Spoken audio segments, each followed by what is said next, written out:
phone here. That's great. Okay, so here we go again. So my name's Brad, of course. This is the Let's Get Inspired live vlog. This is episode 43. Again, of course, as always, it's Sunday. I always go live on at these times. Sunday, 10 o'clock in the morning. It's the 5th of October, 2025. And yeah, episode 43. So what am I going to talk about today? Today I'm going to talk about, are you a simp? Let's talk about it. So are you a simp? Let's talk about it. So I'm going to leave a little thing in there. Let's see what people think. What is a simp? Is the question I'm going to put up there for now. To see what people's interpretation of this are as we get into it. There we go. Hi, Maggot. How are you, Maggot? Good of you to join us. Good. Well, what time is it, Maggot? 5 p.m. Sunday, West Australia. Wow. So it's 10 o'clock in the morning in England. Good to have you with us, Maggot. I hope you're okay. I hope you're doing well. Wow, it's mad, isn't it? It's a big time difference, that. Huge. Right, so I'm going to get into it the best I can. So are you a simp? Let's talk about it. People might have different interpretations of what a simp is or what their understanding of a simp is. I'm going to give my perception, my opinion on it. I'm going to break it down as well the best I can. So I'll just start. Let's start off with this. Obviously, I have got my notes with me again. I'm going to refer to my notes to help guide this, just to give me structure towards presenting this live vlog. Obviously, but a lot of the time I'm adding my own. Obviously, it's a freestyle type of conversation. I'm adding my own opinions, etc., into this the best I can, as clearly as I can. So let's get the introduction out of the way. So hello, everyone. Hi, everyone. Welcome to the Inspirational Ambivert live vlog. Let's Get Inspired live vlog. It's episode 43. Title is Are You a Simp? Let's talk about it. So today we're talking about something that's kind of taken over social media. You're hearing about it quite a lot now. I didn't hear about this years ago. I didn't know what a simp was 20 years ago. I never heard of it before. The word simp. So the word simp, like, where does it come from? I'll talk about it in a moment. You've probably heard it used as an insult, especially in today's age, let's say, for guys who are too nice, too giving, or too emotional. One moment, sorry, but that's behind. But what is behind all of this? That's what I'm going to talk about. Sorry, I'm just referring to my notes a moment. We're going back to break down today the following. So we're going to talk about the origin of the word simp. Where does it come from? I'm going to cover that in a moment. I'm also going to cover why some men fall into this simp type of behavior. Why do men do it? Why do some men fall into this? Obviously, I'm going to talk about what an actual simp is. You guys can contribute as well, of course. You can give me your opinion. That's absolutely fine. I don't know everything. I have my perception. I have my opinions. But you guys will have yours as well. So please feel free to comment if you want to about what your thoughts are about this type of topic. And also, I'm going to talk also about the confusion. I think there's a confusion sometimes between simping and being a good man. So sometimes someone can be being a good man and people can confuse that for being a simp. And we'll talk about the differences there as well, of course. So if you want to get into it, grab yourself a drink, get relaxed, and we're going to get into it. I'll just reply to a quick, some of the comments before I crack on. Is it Sean or Six? I'm sorry if I'm not pronouncing this right. Sean says, oh, okay. I'm sorry if I say that wrong. Paul Thomas saying, I'm 10 years old.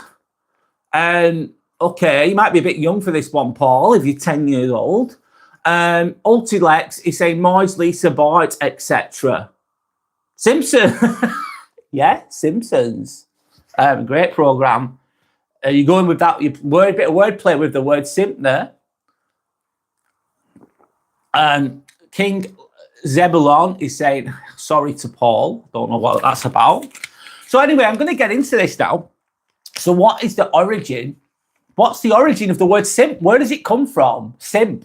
So the word simp actually comes from the word simpleton. So the simp is just an abbreviation. It's just a small part of the word simpleton. And what is a simpleton? It's someone who's foolish or naive. Someone who's foolish or naive. It first, I'm referring to my notes, of course. This first showed up in the old hip-hop lyrics back in the 80s and 90s.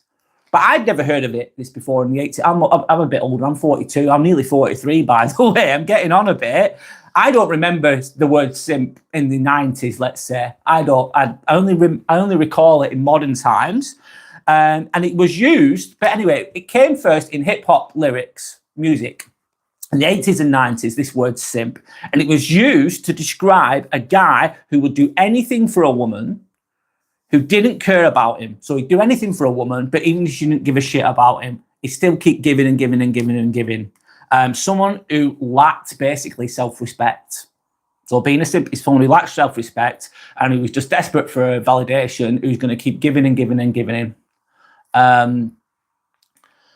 So keep giving and giving, should I say. So let's fast forward now. Let's fast forward to today, and it's everywhere, this word simp. It's fast forward it.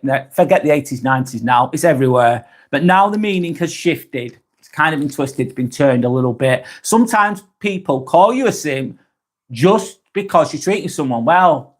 So, that's simp behavior, that. It's like, no, I'm just being nice and genuinely nice to somebody. That's where the confusion can come. But I'll get into that later. So let's separate the real meaning from the noise. Okay, so that's the introduction done. King Zebulon is saying, sorry to Paul, I swore.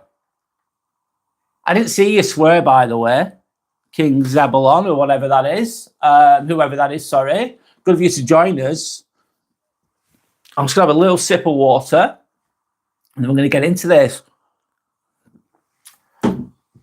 So the next part is, obviously, it's on there. If any of you guys think, what is a simp? What is a simp? What do you think a simp is, guys? Or any women watching, of course, as well. Please give your perspective on this. It's good to see both sides of the story from a man's perspective and a woman's perspective. So, off I go again, referring to my notes. But I'm going to add my own perspective onto this. A simp is someone who gives more than they get. So they're giving more than they get. They're giving it emotionally, it could be financially or mentally. And it's usually they're giving things for a romantic attention that isn't being returned. So they're giving romantic attention that isn't being returned. They put someone on a pedestal. So they're putting someone on a pedestal. They're looking up to them. They're admiring them from afar. But they're losing themselves in the process.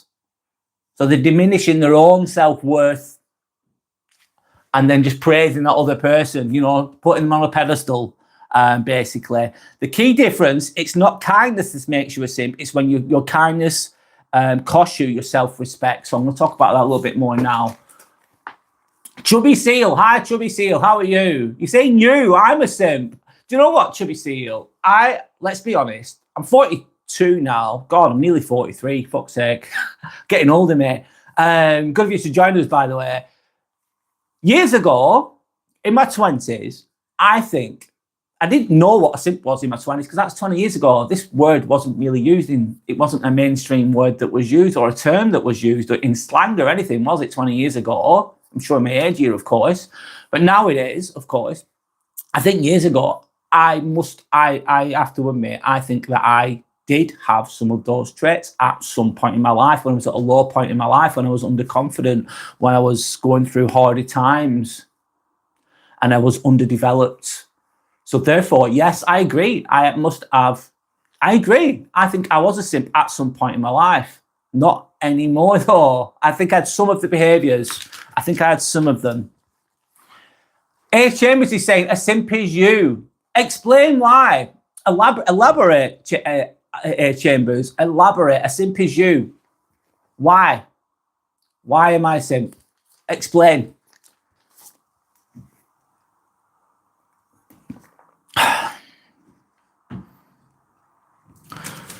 Let me just think a moment. I'm having a moment, 1 second.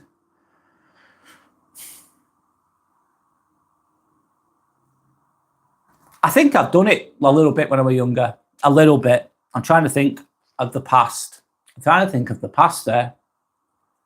Geraldine says hi. Hi, Geraldine. I've got a few trolls on here, haven't I? Hi, Geraldine. Good of you to join us. SA Blower saying, hey, hi, you simp. Explain why you think I'm a simp. Because we're on the topic. I'll give you your airtime. Go for it. Explain why you think I'm a simp. What do you think a simp is? I think I've done it when I was younger. Obviously, wanting validation, wanting love. I used to think, oh, that's it. I've got my thoughts back. That's great. Sorry, I'm just speaking out loud here, of course. I remember when I was younger, I didn't know myself. I'm fucking tall. I thought, oh, if I'm a nice person, if I'm a nice guy, it's going to come back to me.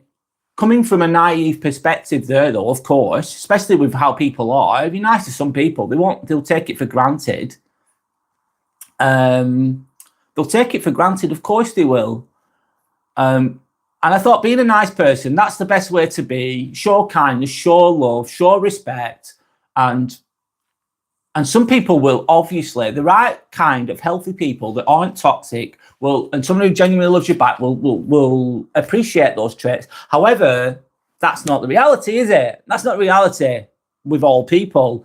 So I was being kind, being nice, and I think I gave it to the, let's say, wrong people, because I was young, and they were young at the time as well, of course, underdeveloped, and they didn't appreciate it. And it left me, then I try and be, they double down on that, thinking, oh, I need to be nicer, I need to be nicer.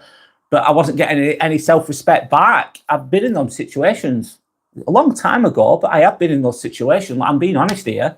Therefore, that would be classed as simp behavior. It would. Fortunately, I've learned from it. I thought, it's not being, I'm not getting any respect back. I'm giving. I'm not getting any respect back. I'm giving my love and respect to the wrong person in the wrong way. And I am being insecure because I was seeking validation at the time. I was desperate for love. I was desperate for attention. Desperate, not good. Not a good place to be. Not a good place to be. If you're coming from a place of desperation, from a lack of love, self-love, which I was at the time because I was underdeveloped, I didn't know myself, and I was giving. It's not a good place to be. If you're coming from a place of desperation, you're going to make some bad decisions potentially. So anyway, let me go to the comments. I'm going to go to the comments. Sander B says, good morning. Hi, Sander. Good of you to join us. I hope that you're okay. Thanks for joining us today. Sander's been listening but ironing at the same time. No multitasking there, Sander.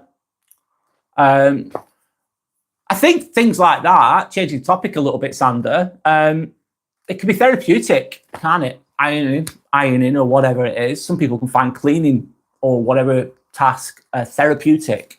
I'm changing topic. Metal Razor saying, I'm the definition of simp. Metal Razor, why? Please explain. You don't have to, but good of you to join us, Metal Razor. I hope that you're okay, by the way. Why do you think you're a simp? It's okay if you... It's good of you, actually. If you do you know what, Metal Razor? If you're saying that, that shows a lot of self-awareness. Most people that will be maybe betraying these, and sometimes as well, change your topic. If you're happy with how you are in your life and you are a certain way, and let's just say you refer to as a simp, but you're happy with that, that's your choice. Whatever. And I don't think that's always maybe that's not such a bad thing if you're happy with that. But it's showing self-awareness to an extent from what I'm interpreting this, Metal Razor, that you're saying I'm the definition of a simp. I'm aware of it. I'm honest with myself. That takes a lot of strength in itself, believe it or not. It really, really fucking does. A lot of people, they have behaviors and they do things and they're not even aware of what they're doing. And they'll just dismiss it. They'll blame others for their own behavior. That one sentence just showed me a lot. In a way, I'm interpreting that as a good thing, believe it or not. Callum saying, what's up, Paul? Hi, Callum. How are you? I hope you're all right. I hope you're okay. Good of you to join us again. Obviously, I'm talking about simps today, Callum, and giving my own opinion of them, of course. Sanders saying, interesting topic. I don't know much about simps, but can a woman be a simp? Wow, good question. Good question. Usually it's the guys, but I think a woman could be.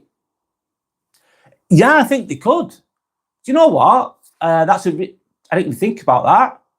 It's usually guys that are referred to as this. However, it's based on behaviour, isn't it? It's behaviours coming from lack of self-love, self-respect, etc. So, Sander, I think they could have those behaviours, yes. I never even thought about that. That's a really good question. Good point. It's good to get a woman's perspective on these things as well. So, Sander's saying, why metal razor? Why? I've asked that already. Hopefully you'll answer that. Let's see. So I'm going to ask another question. One moment, guys. So do you think being kind is mistaken for simping?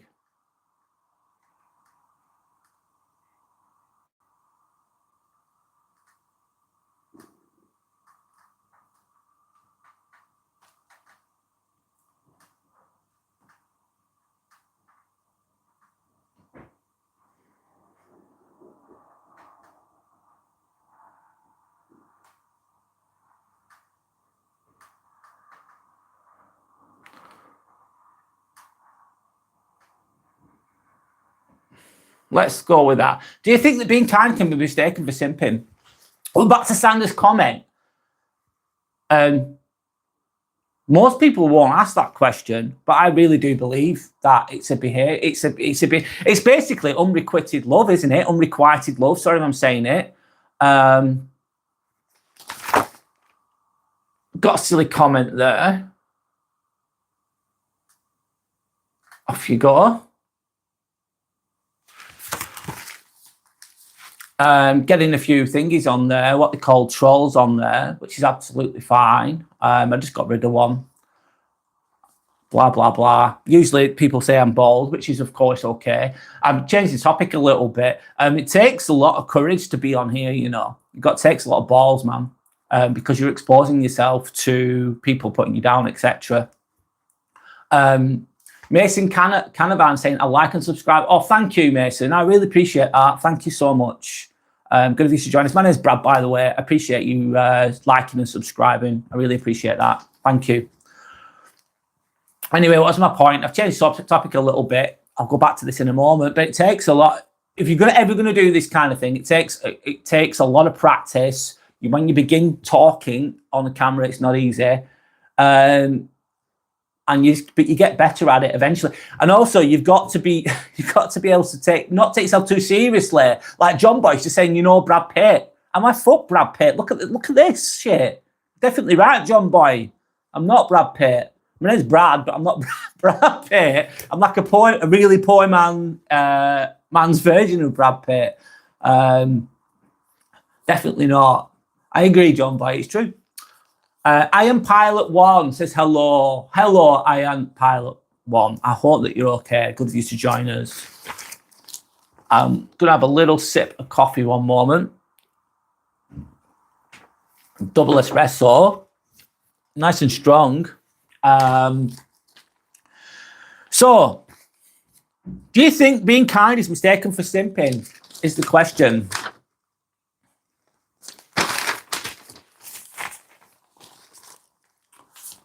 Ben Tim over saying, turn that switch on. I don't know what you mean by that, turn that switch on. So I'm going to leave that question up there. Let's see how people go with that. And I'm going to, I'm going to change that. Why do people become simps? I'm changing it a little bit. And I'm going to explain to you, I'm going to give more in depth of why people become simps, why I think people become simps.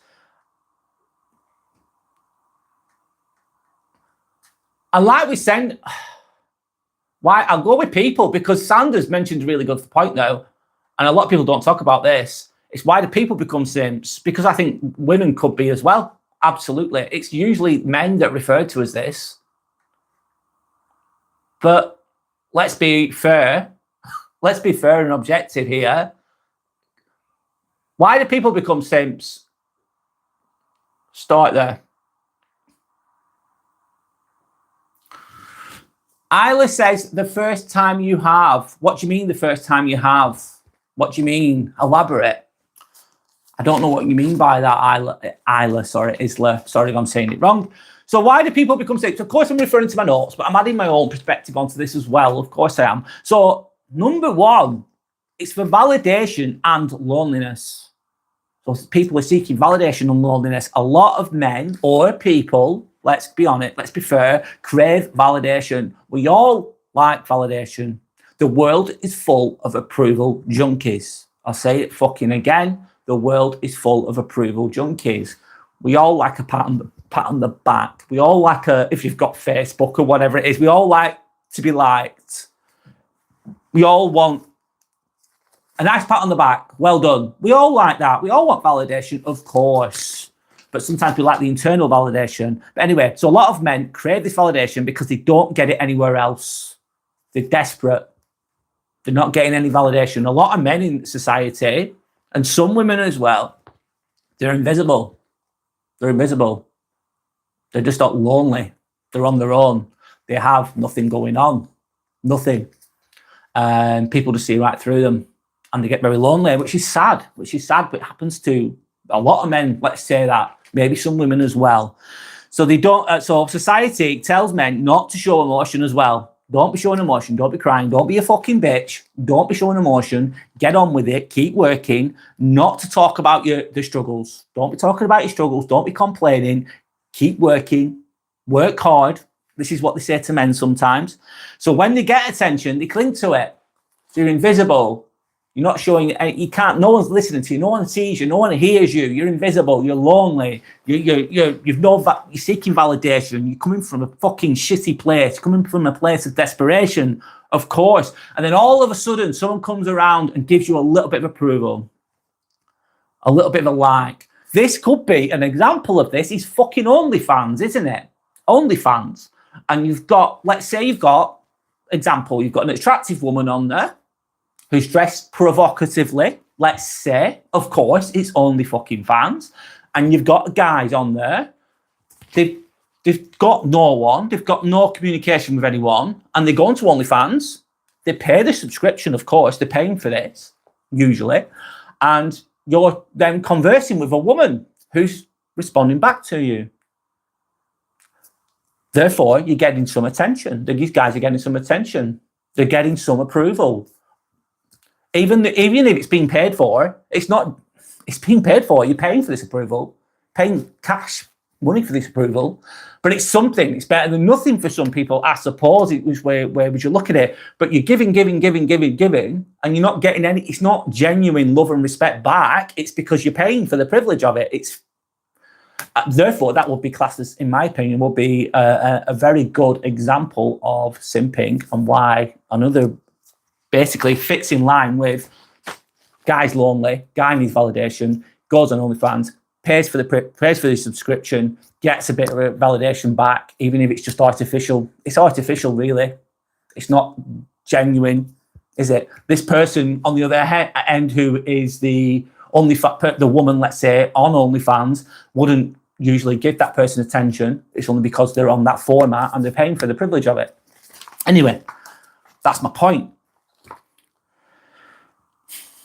Anyway, let's move on.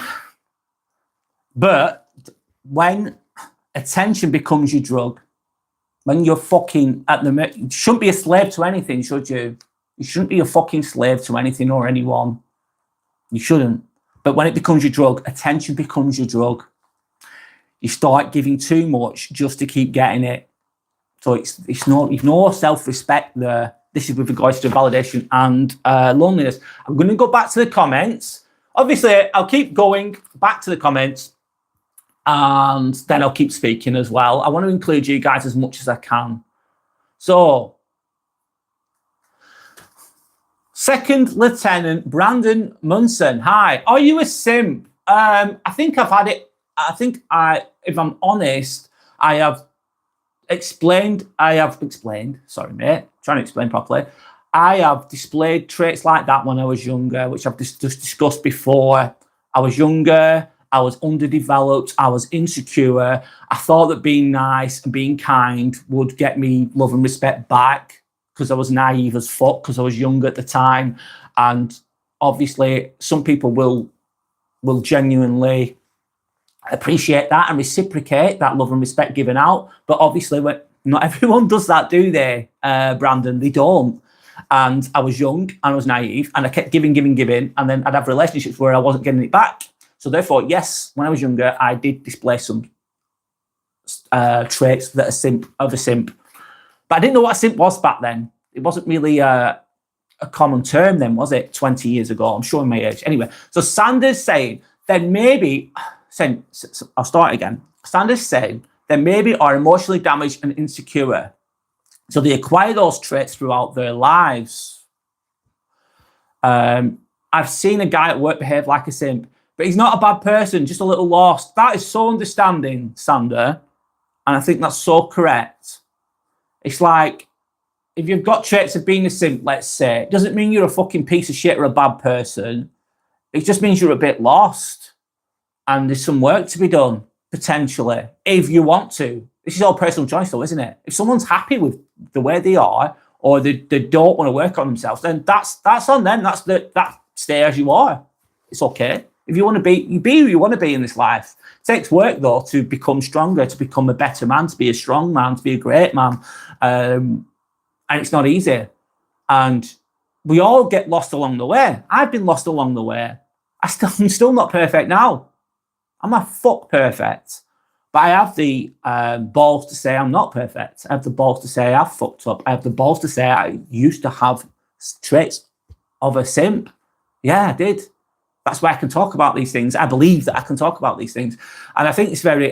so a lot of us, we're all a bit damaged. We've all got some baggage. We're all a bit insecure sometimes.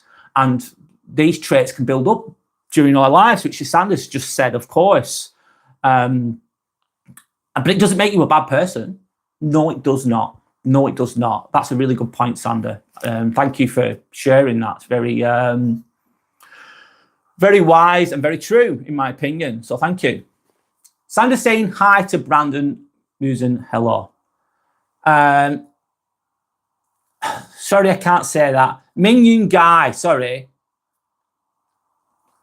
I can't. 1965. Mingyun Guy, 1965. Sorry if I'm saying it wrong. Forgive my terrible sometimes I struggle to say words. I'm sorry, I can't say that properly. So what is a simp, you're asking? It's basically someone who gives love and respect out and showers people with gifts, women with gifts, for example, but then doesn't get the self-respect back, doesn't get the respect back, but then keeps doing those things. That's a very basic way of saying it.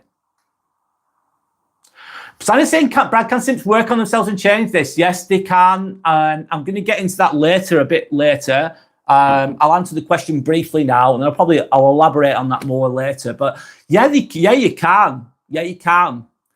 And it requires a lot of work on yourself.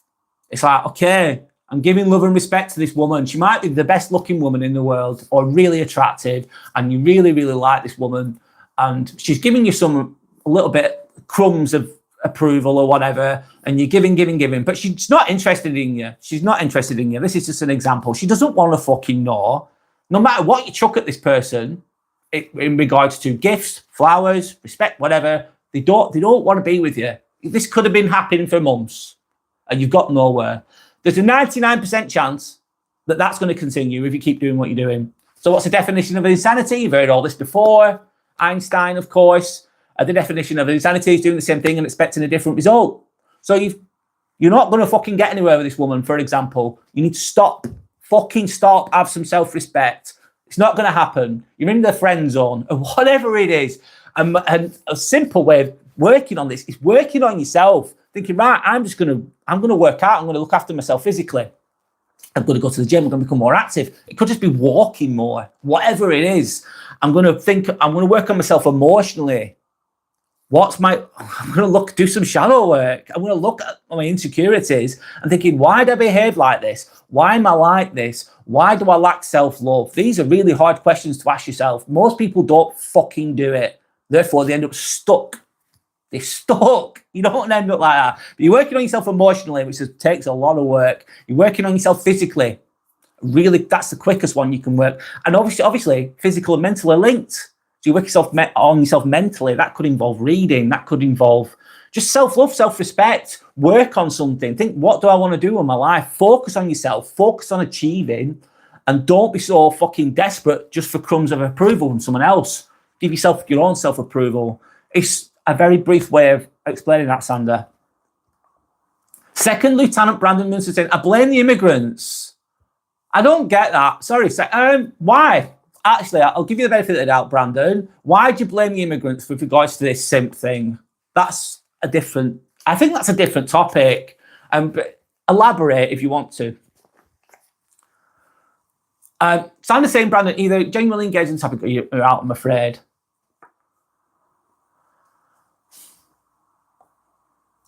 You've got 44 accounts on YouTube. Okay.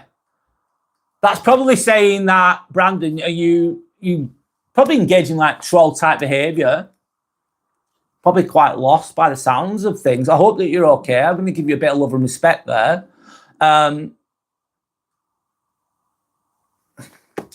Maggot saying, I live in a multicultural town. I absolutely love it. That's very open-minded understanding. On that note, Maggot, changing topic a little bit, but that's cool. I like it. I work, God, obviously you know this because you've been on here before, Maggot. I work in the hospital. I work with, God, I can't even, there must be so many, how many nationalities work where I work? Doctors, nurses, etc., etc. The list goes on. There's so many people from so many different countries, and a lot of them are really, really hardworking, very good at what they do, and they're nice, most of them, but they're from all over the world, and it's multicultural. And in that, I'm not saying that there's issues with immigrants and things like that. I'm not discrediting that, but within that environment, within hospital, within professional people that are hardworking, all these different nationalities, it works really well. It works well. It just does. It can work well if these people are healthy and doing the right things. If they're unhealthy, then it's another topic, isn't it? In my opinion, anyway. Sandy's saying, fantastic, Brandon. Are you saying your life is so sad that you have to troll?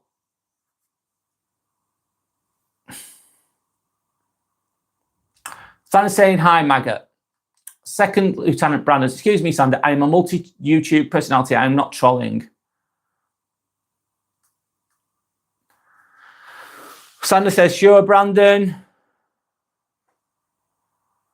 Brandon saying that's a true man, admitting and being honest. Yes, Brandon. Yeah, it is. Admitting your faults, it takes strength. It's fucking painful sometimes. Really is. It's like, oh shit, I'm not perfect. Oh shit, I fucked up. It can be painful. It can. And being as honest as you can. Yeah. Yeah. The truth will set you free, as they say, kind of thinking. Santa saying, agreed, Brandon. Brad is a pretty impressive human. Oh, thank you. I think you guys are impressive as well. Of course. Love and respect back. Thank you. Maggot saying hello to Sander. I'll carry on talking in a moment. I'm just going through the comments a moment. Brandon saying he reminds me of my social worker. Oh, cool. Thanks, Brandon. Sander's asking, why do you have a social worker? I'm in a care home. Okay, cool. I hope that you're okay, Brandon. I don't know your full story, but I hope that you're okay. Love and respect back to you, by the way. Thank you. Right, anyway, I'm going to move on. I'll have a sip of coffee. So, back to my notes. So why do people become simps? So I've talked about validation and loneliness. I've covered that one. Next one is lower testosterone and confidence drop. So I'm thinking, what do you mean lower testosterone? I'll talk about that now. Let me just have a sip of coffee. One moment.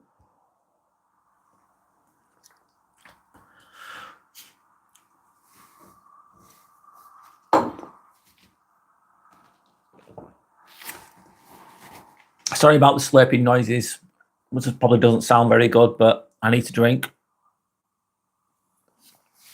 Okay. There's lower testosterone in men now, studies have found. And I think this could contribute to people becoming more simp-like behavior. I think it can. So let me go to my notes. So another big factor, and this isn't really talked about enough, I don't think. This is my perception, is that men today, on average, have lower testosterone than past generations. Why? I think it's to do with the soil and the pesticides and the food that we eat, environmental factors, amongst other things. I can't get too scientific on this, but I know that there is lower testosterone in men. So this is what the studies have shown. I think there's a lot of truth in that. And what does that mean? Lower testosterone. What does it fucking mean? It means that it can lead to less drive, less assertiveness, and more emotional dependency. Yeah. Testosterone gives you the drive and your energy. It gives people the drive and the energy to, obviously, to meet women, doesn't it, potentially?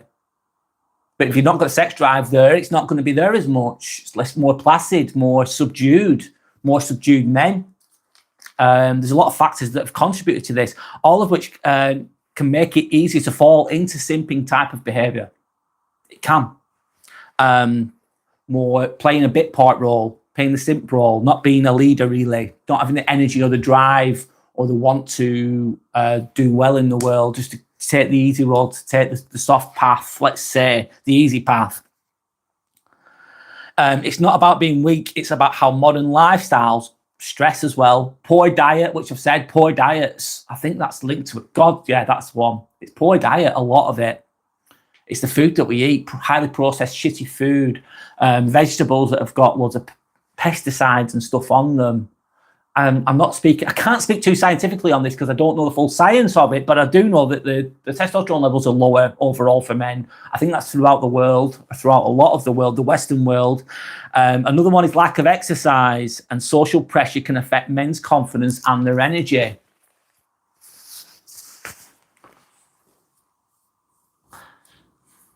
Sandy's saying, oh, okay, Brandon.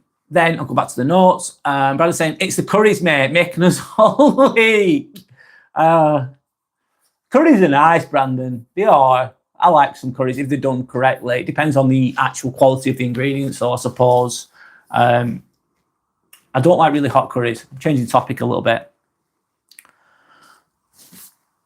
Let me have a sip of water.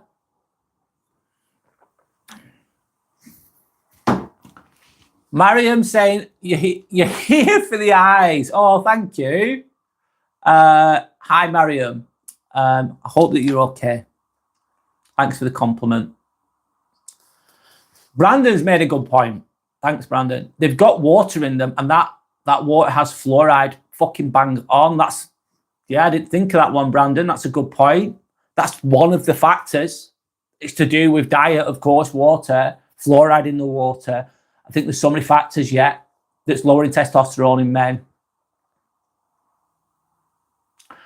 Sandy's saying, hi, Mariam. What we all talk about, we're talking about simps, why it's mainly men that do have simp behavior, but it can be women as well. But mainly men, I think. It's why people are becoming simps, simp behavior. That's what I'm talking about today. And hopefully how to come away from those types of behaviors.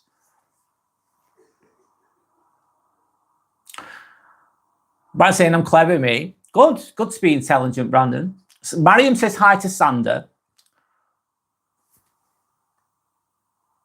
Sander saying that Brandon's racist. I don't know what you mean, sorry.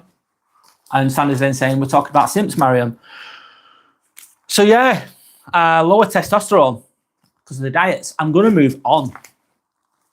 So the next one is why people, let's go with people, not just men, mainly men, I think, but sometimes it could be women as well.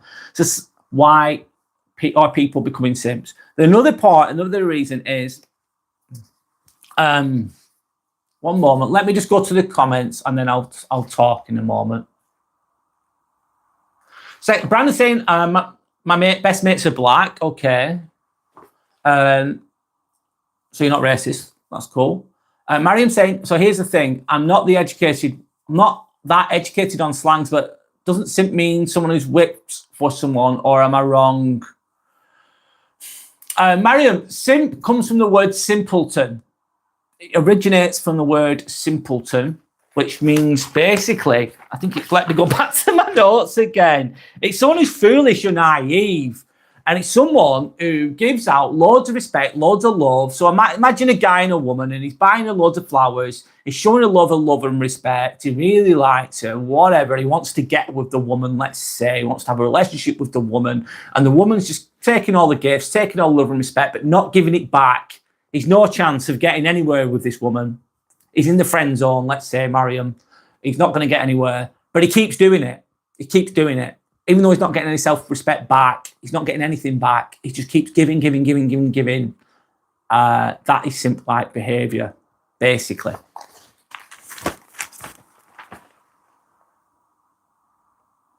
Mariam saying, so here's the thing. I'm not that educated on slang. Oh, yeah, I've already said that.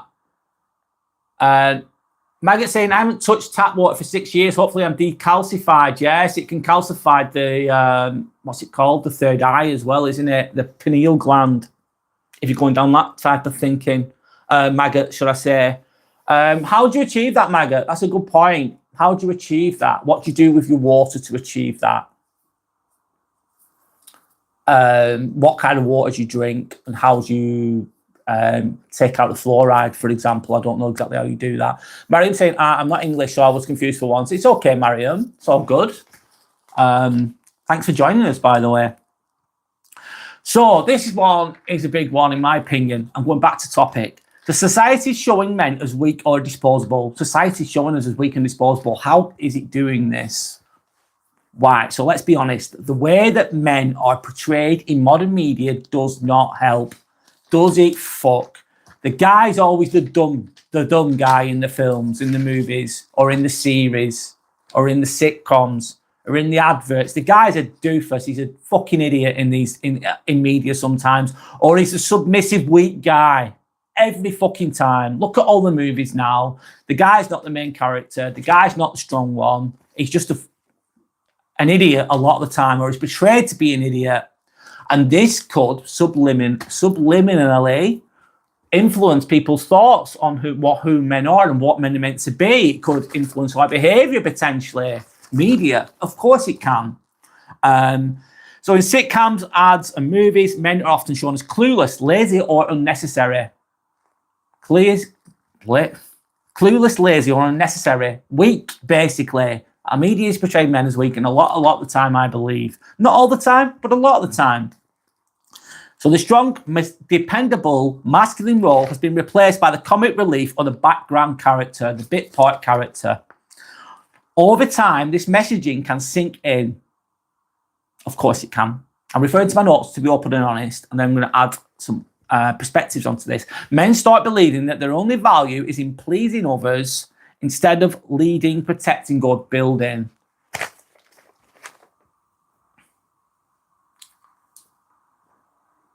So let me go back to the comments.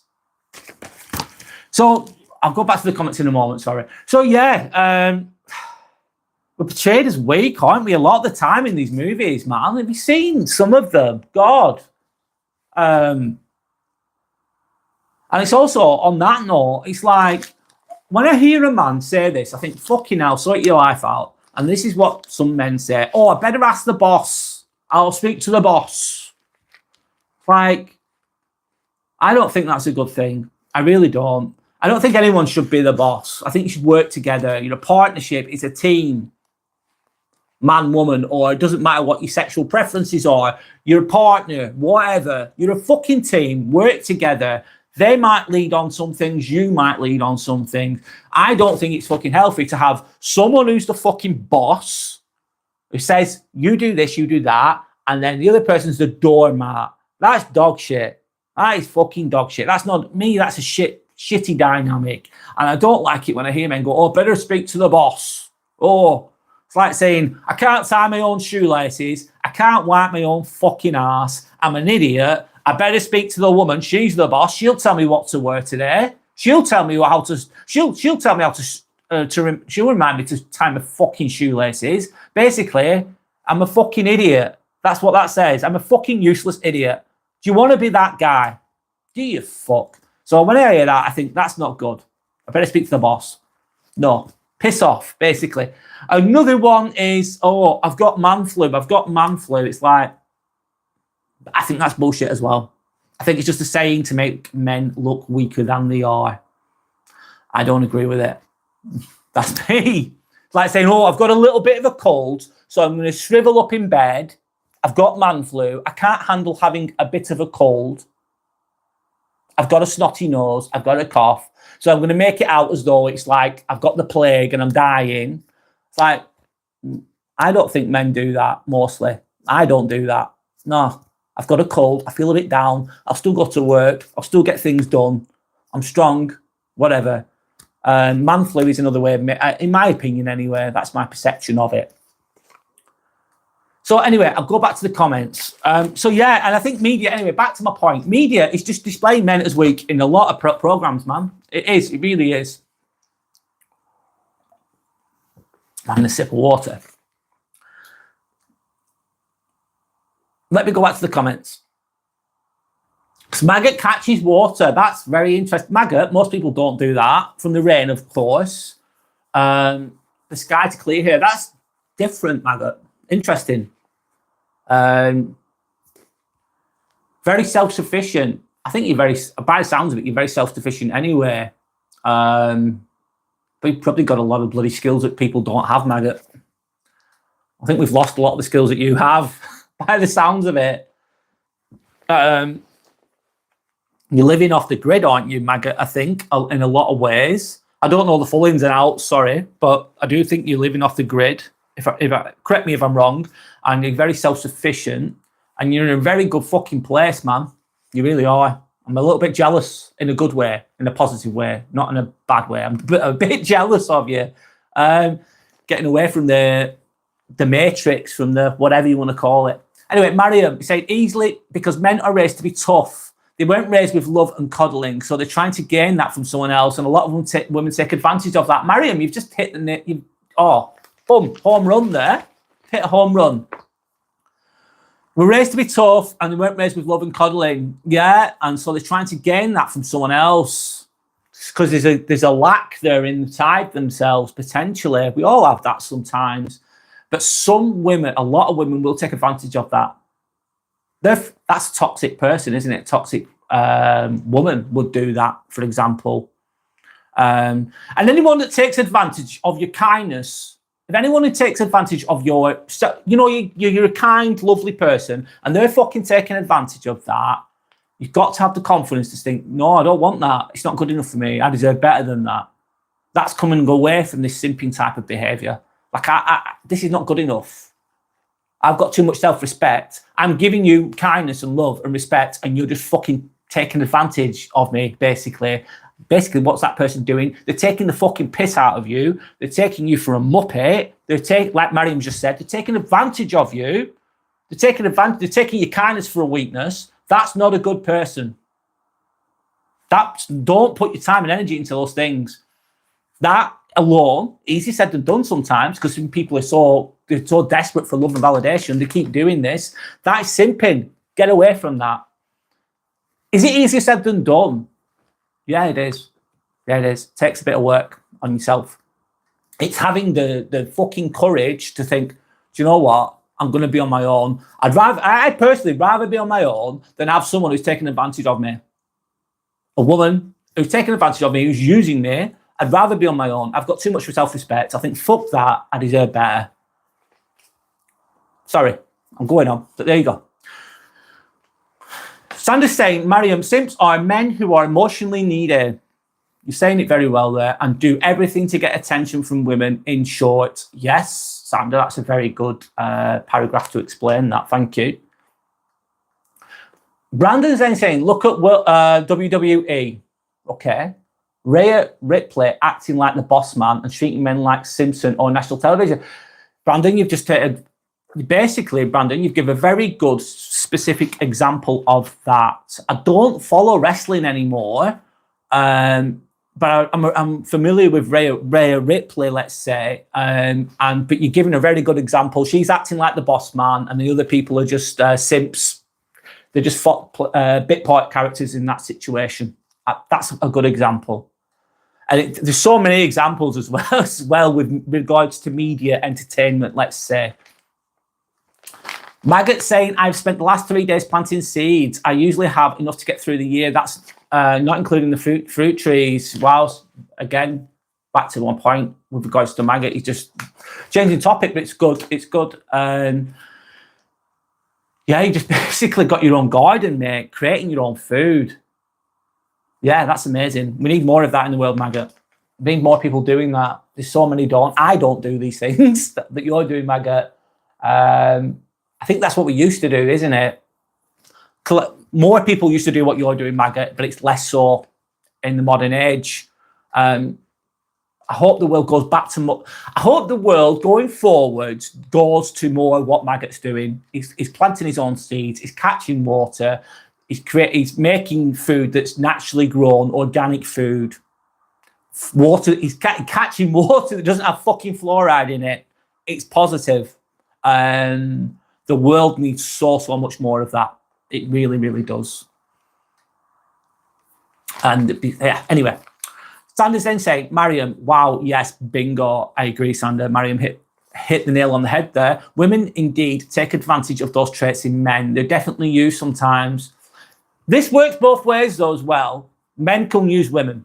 Men can be toxic as well in different ways. And like you said before, some women will be needy as well.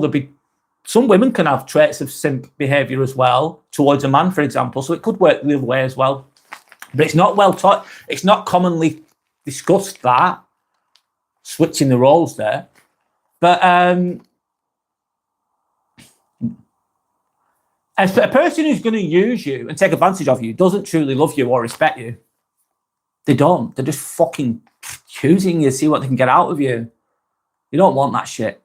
That's why a lot of men, guess what a lot of men are doing? They're just like, I don't want to play this game anymore. I don't want to play this game anymore. They're like, all I'm doing is putting loads of time and energy into a woman, for example. All I'm getting back is disrespect. All I'm getting is problems. All I'm getting is them taking advantage of me. They don't respect me. They don't love me. So what a lot of men are doing, they're going, I don't want to play this game anymore. This is a shit game. I'd rather be on my own. I don't want to know. That's what a lot of guys are doing. I did that at one point in my life. I was on my own for years. I've got a partner now. I've been with her for 9 years, over 9 years. Great relationship, happy days. I'm in a good place. But before that, I was on my own for years, and I thought, fuck that. I don't want to know anymore. I thought, this is all there is. It's just women taking advantage, women taking the piss. I thought, I'm just going to be on my own. So I just worked on myself. Did me good, of course, at the time. But I can see why a lot of men don't bother with relationships anymore. They've had enough. Some of the guys have had enough. There's a lot more to this, of course. This is just one perspective. People are complicated. I'm just giving my thoughts on this, of course. So Maggot's saying he's got no bosses, he's concreting, everyone knows what to do. So you've no bosses, Maggot. You're just doing your own thing. Good for you. Self-sufficient. Winning, basically. By the sounds of it. Brian's saying that winds me up does that. Of course. I get where you're coming from. Mariam saying this is something that pisses me off the most. I'm not even a man. It genuinely hurts seeing men struggling but can't say that they're struggling out of fear of being shamed. It's a fucked up world. Well, Mariam, thank you. Thank you for saying that. It's really good to hear. It's really, it gives me a bit of hope as well to hear what a woman's perspective on this, one who's understanding. It shows a lot. That shows a lot about who you are, by the way, Mariam. That's amazing. We need more people like that. I'm going to break down what you've just said. So this is something that pisses me off the most, and I'm not even a man. So you're able to put yourself in a man's shoes, so that's good. It genuinely hurts seeing men struggling, but they can't say they're struggling out of fear of being shamed. It's a fucked up world. Exactly. And I say this a lot, Mariam. I've had friends that have killed themselves. I know it sounds harsh, but that's the end result as well, because they're struggling out of fear of being shamed. So they hold on to all their insecurities. They never work on themselves. And the end result, that's why a lot of men, some men can take their own lives. It's really sad. And that's what I'm trying to help people with as well, to come away from that. I don't want that to happen. That happened to a close friend of mine. The end result was horrible. I won't go into too much on it, but it wasn't good. But yeah, is it a fucked up world? Yes, it's a fucked up world. Especially now. It feels like all the shitness is coming out. It's hard. It's hard out there, isn't it? Let's be honest. Mariam saying this is a subject I talk a lot about, so that's I'm glad to be here discussing it with you all. Oh, it's good. Yeah, I'm glad that you're here as well. Thanks. Yes, and that's why I brought it up. I think it's an important topic. Mariam, I don't always talk about these things. I talk about a variety of things, all self-improvement, usually related. Sometimes I have relaxed discussions as well. But mainly I'm on about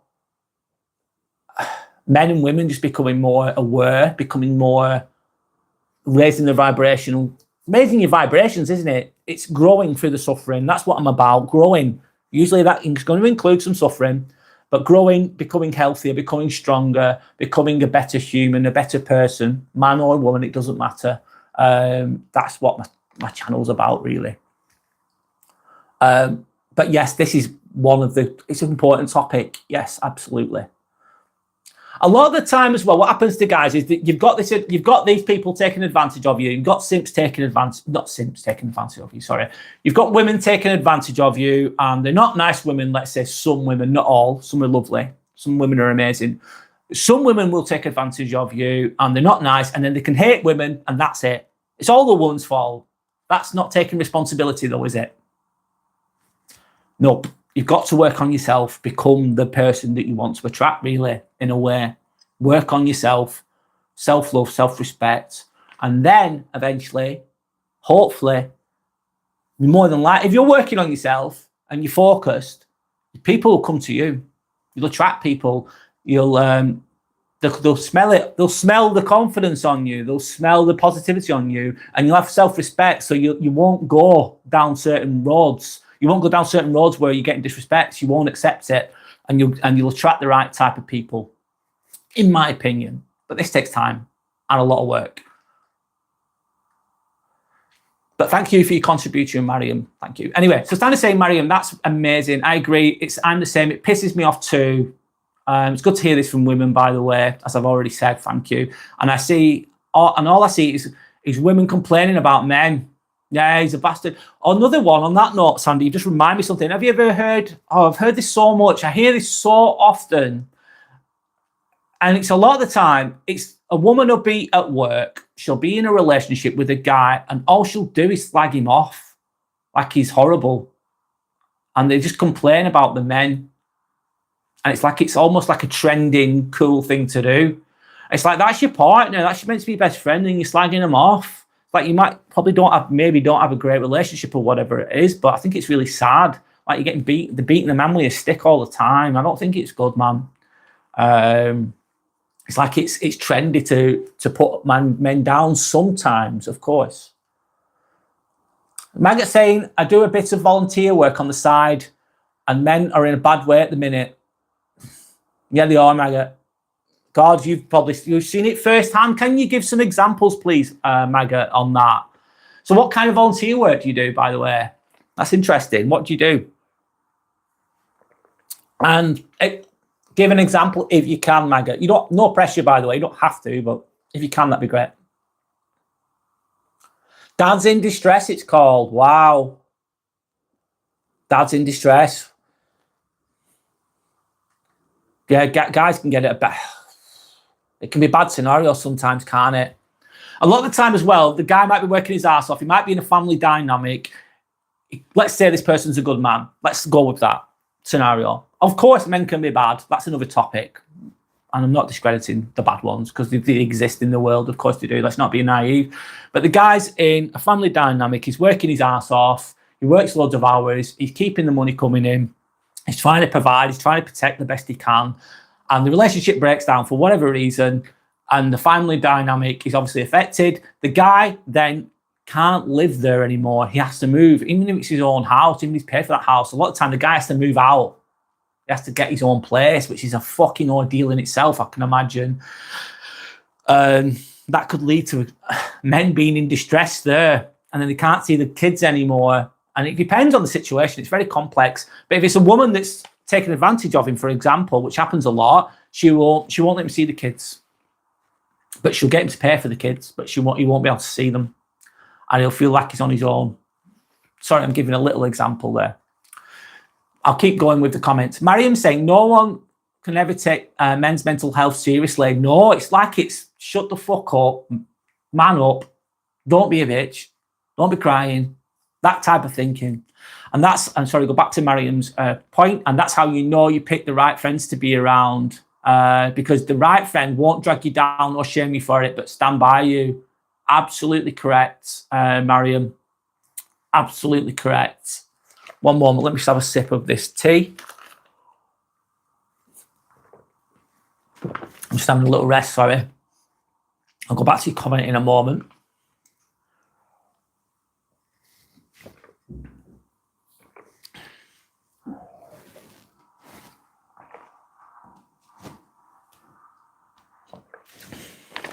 So Mariam's saying, sorry about that, guys. No one ever takes a lot of the time people don't take men's mental health seriously at all. No, they don't.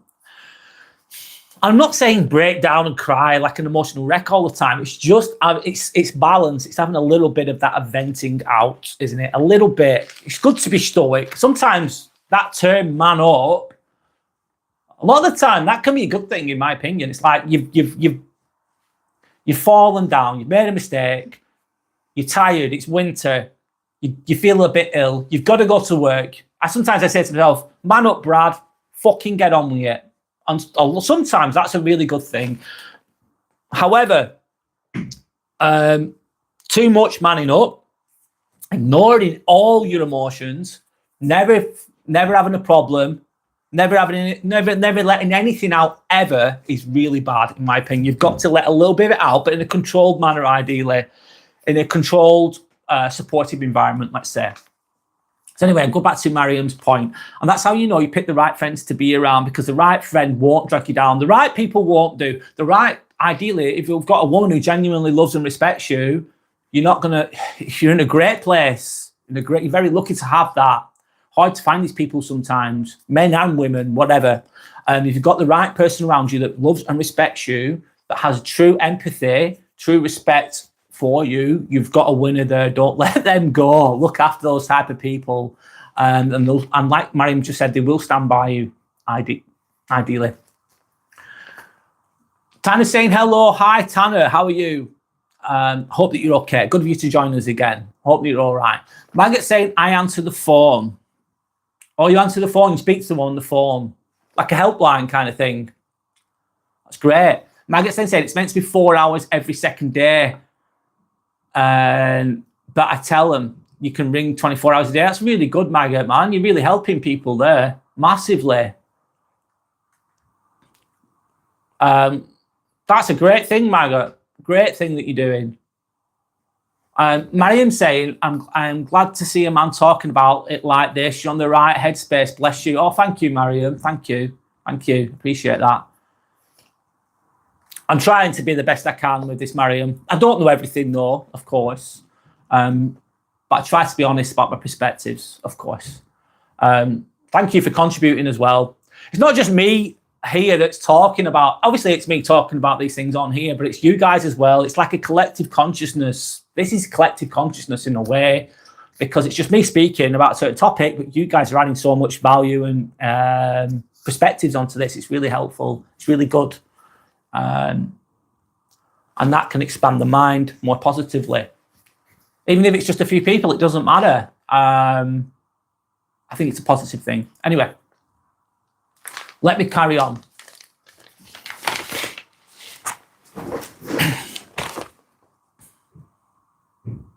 Tanner saying, for example, we most do regular...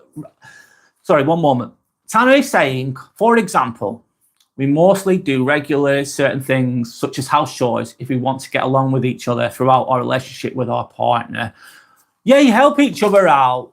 Depends on the dynamic, doesn't it? And I think as well, if your partner's got really low energy, they're really ill, and you're feeling healthy, I pick that. Let's say it's me that's healthy, that my partner, she's not feeling well. I pick up the slack a bit. Like, she's struggling a bit. So you think, right, where can I help here? What can I do? You pick each other up, ideally. You help each other out. You have responsibilities. Like, they might do certain roles, you do certain roles, whatever that is, whatever jobs need doing. It could be cleaning, it could be going to the shopping, it could be driving, it could be whatever it is. You help each other out, ideally. House chores, a variety of things, Tanner. Yes, good point, by the way. So Tanner's saying tidying your room, doing grocery, getting the children from school, cooking dinner. Exactly. Help each other out. Work together. Work together. That's a partnership, isn't it? That's interdependence. It's not independence, because independence means you're on your own. It's not dependence, because if you're dependent on someone, it's like a child with a parent, for example. You're dependent on your parents when you're a kid. But interdependence is working together, not one boss. You can't just have one. Having a boss and a doormat situation is not good, in my opinion, anyway. Mariam saying, Tanner, yes, that's truly a pretty good and helpful point. I agree, Mariam, absolutely. Right, so I'm going to carry on speaking. Back to my notes again.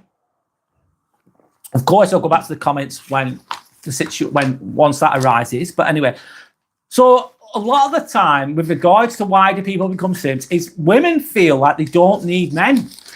They don't need them. And that's another topic in itself, really. But a lot of women think, I don't need men. Who needs a man? I can do it all myself. And on the flip side, referring to my notes, women have become more independent, which can be a good thing, of course. Women become more independent. They can do things, blah, blah, blah. That's not a bad thing. I'm not saying that's a bad thing. Is it fuck? Anyone that becomes independent, that can do more things, that become more self-sufficient on its own, that's not a bad thing. I don't think so anyway. It's a good thing in many ways, of course. But that shift can also mean that women don't need men anymore. Some overcompensate by trying to prove their worth. So that means, woman, I don't need a man. Fuck it. Don't give a shit. Don't need men. And that's a personal choice, and that's another topic. And I'm not saying that's all a bad thing, by the way. Don't want to sound like an asshole on here at all. I don't want to sound like that. But that can mean that men can then try and double down with regard to the simping situation. Like, they really like a woman, but they're not. They don't even want a man, which is their choice, of course. But then the simp in the situation can think, oh shit, I need to double down. I need to keep giving her gifts. I need to keep chasing her. I need to keep giving more of this, more of that, or whatever it is. And constantly seeking approval, basically. That could make a simp maybe work in that way, in that scenario. That's my point. Nothing wrong with people becoming independent. Go for it. If you can do more, do it. It's growth, isn't it? And also, it's another one. If a woman or a man thinks, I just want to be on my own, I don't need a woman, I don't need a man, for example, is that a bad thing? That's a personal choice, isn't it? But I'm obviously talking about simping here. That can maybe encourage the simp to portray more of their simping type of approval-seeking behaviours, let's say. The problem is, though, genuine partnership isn't about being needed. Referring to my notes for a moment, it's about being valued, isn't it? And that's what a lot of men today are struggling to understand. I'll say that again. The problem is genuine partnership isn't about being needed. It's about being valued. Yep, I agree with that one. And that's what a lot of men today are struggling to understand. Let me go back to the comments, guys. Mariam's saying, unfortunately, these days, you can't trust anyone because the trend these days is to post everything online. So the first argument you have, they would air all of your insecurities and faults online. Yeah, you can't trust a lot of people, unfortunately. You can't trust some people. A lot of people post everything online. Yeah, they can do. Can you elaborate a bit more on that, Mariam? Sorry, if you can. No pressure, by the way. So the first argument you had, they would all. Yeah, I get your point. Sorry, Mario. Forgive my misinterpretation. I've only got the written word to work with here. So yeah, some people, if they are, let's say, this is immaturity, Mario, what you're talking about, in my opinion. You've got a relationship, you're with someone, you have an argument, and they put it online. That's so. Some people do that. They're airing their grievances online instead of dealing. Imagine you fall out with your partner. People fall out, don't they? You've got to. If you're with a partner, you're going to fall out at some point. Anyone who says they don't fall out is full of shit, in my opinion, or it's a strange relationship. But people are going to fall out. That's human, of course. But then to put it all online, instead of dealing with it, is that I hope, I think that's what you're saying, Mariam. That's not going to solve anything, isn't it? I think sharing with the world all your problems that should be kept between two people. Or another, adding to that, Mariam, is sometimes what people do is, let's say boyfriend, girlfriend, husband, wife, they're together, they argue, but the wife or the husband goes and speaks to their family about the partner. That's another example. It's like you're bringing other people into the party here, and it's a shit party. It's not a good party, is it? It's it should be kept. It should be communicated together. That just shows a lack of ability for two people to communicate effectively. That's another topic in itself, isn't it? I suppose that's what happens a lot as well. That's a sign of a relationship that's not working out well. Some people don't have the ability to communicate and be open with each other and to conflict resolution, isn't it? Basically, some people don't have the ability to resolve conflicts respectfully and maturely, and then that can result in them airing the grievances online because they don't feel like they're heard. Maybe the partner just doesn't want to talk about it, or they speak to their friend or their mum and dad about the problem. Red flags, basically. I think that's what you're saying. Forgive me if I'm. By the way, guys, if you leave a comment and I misinterpret anything, please just elaborate a bit more, because I've only got certain words to use to interpret. And obviously, I'm human as well. I don't always get things right. So if I do misinterpret anything, please let me know. So Zuki, hi Zuki, good of you to join us again. I've seen you on here before, I do believe. Yes, Zuki, good of you to join us again. So I hope that you're okay, by the way. Zuki saying, Mariam, definitely they make Quora or Reddit posts before thinking to find the space to discuss it with a partner. Yeah. I think that's crazy, isn't it? Sometimes they do it though, because Zuki, I'm trying to think, and Mariam, I think sometimes people do it because the partner won't even fucking. Imagine you've got an argument, you fall out, and you're like, I want to solve this. I don't want to fall out with you. I'm just giving an example. I don't want to fall out with you. I just want to resolve it. Let's talk about it. And the partner just says, no, I'm not going to talk about it. Or they give you the silent treatment and they just change subject. No, I'm not talking about it now. That's it. And it's like, yeah, but I need to talk about it. It's like the other person's like, no, we're not talking about it. And like, yeah, but this is really bothering me. I need to talk about it. Like they won't even acknowledge the problems. They'll sweep it under the carpet. They don't want to talk about it. But the issue's still fucking there, isn't it? Still fucking there. And you've not managed to talk about it at all. That can lead. It's going to lead to resentment. It's going to lead to being misunderstood. It's going to lead to frustrations, of course, and that can lead to that kind of thing, can't it? Talking to your mum and dad about it, talking to your family about it, airing your grievances online about it, sharing it on Facebook, on media, social media. I think that's what can happen as well. And Zuki saying, of course, it tends to be one-sided. Yes, it's one person's perspective. So sometimes, what's that saying? There's three sides to a story, isn't it? Three sides to the story. There's my opinion, your opinion, and the truth is sometimes it's in the middle. The truth is in the middle. Not all the time. Sometimes it could, yeah. Most of the time it's in the middle. Sometimes it can veer one more to the left or to the right, whatever. Anyway, I'll carry on. Mariam saying, that's it, Zuki. Hi, hey again, Zuki. Yes, hi, Zuki. I've said a hello already, but hello again. I'm going through the comments, by the way. Good of you to join us again. Kind of saying partners should find doing different things to maintain their interest to each other, except from posting their private moments online. Yes. yeah, do different things, try new things, go to new places, have something to look forward to, that type of thing. Instead of sharing the private moments to get, yeah. There's nothing wrong with sometimes if you've, I suppose it depends which way you look at it, everyone's different. You could have a picture of you together on holiday. If people want to post that, I don't think that's always a bad thing. But that's just a picture, isn't it? A happy moment. There's nothing wrong with that, in my opinion. But if it's personal things that are negative, let's say, that have not been resolved, it's not good. And what are people going to do? They're going to give you advice, but they don't know the full situation. It should be dealt with two people. It gets messy. The more people you bring to that party, it's a very shit party, isn't it? It's a disagreement party between two people, and you bring your mum and dad in, you're bringing your friends in, you're bringing people you don't even know in off social media into that situation. It's going to be messy, isn't it? It's going to create more problems, obviously. That's what people do because they don't want to deal with it themselves. It just ends up as a mess. The relationship is toxic, doesn't work out, of course, creates more problems, just gets more complicated than it needs to be.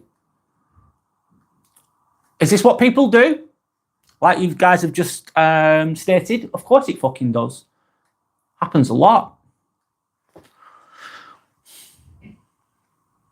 That's the consequences of not being able to be open and honest, potentially. Anyway, Tanya's saying, you've already said that, sorry. I'm moving on. Zuki's saying, yeah, for sure. I understand the want for it. And there are certainly some cases where it has validity, agreed. Yeah, depending on the situation, Zuki, of course. Icacard, I'm not a simp. What are you talking about? I'm talking about simps, why people become simps. I've talked about why people are simps, what are simps. From my own perspective, Icacard, sorry if I'm saying it wrong. That's what I'm talking about. I'm going with the comments as well, so the conversation does veer off in different topics sometimes, by the way, Icacard, but I like to give people a bit of airtime and respond to them the best I can. But yes, the main topic's been about simps, why people become simps. And like Sander said earlier, even if you do have some of these traits of simp behavior, doesn't mean you're a bad person. Please don't think that. Don't think that. It's okay. And it's more likely to, I had traits of this when I was younger. In my 20s, I did. I was insecure, whatever. I wasn't perfect then. I was underdeveloped. I was young. So therefore, I displayed some simp-like behaviors. I definitely did. Did that make me a bad person? Did it? Fuck. Shouldn't feel bad about it. It's okay, in my opinion. No one's perfect. Anyway, Tanya's saying, do we have to prove anything about our private lives to anyone? No, we don't. No, we do. We fuck. No, we don't. Why do people feel an urge to do so? Good question, Tanya. Why do we need to prove anything about our private lives to anyone? I think it's validation, isn't it? It goes back to the world is full of approval junkies, maybe, kind of thinking. One moment, sip of water. I'll answer this best I can. Sorry, my train of thought has gone a little bit. It's all good. Trying to... one moment. Excuse me. One moment, guys. Sorry.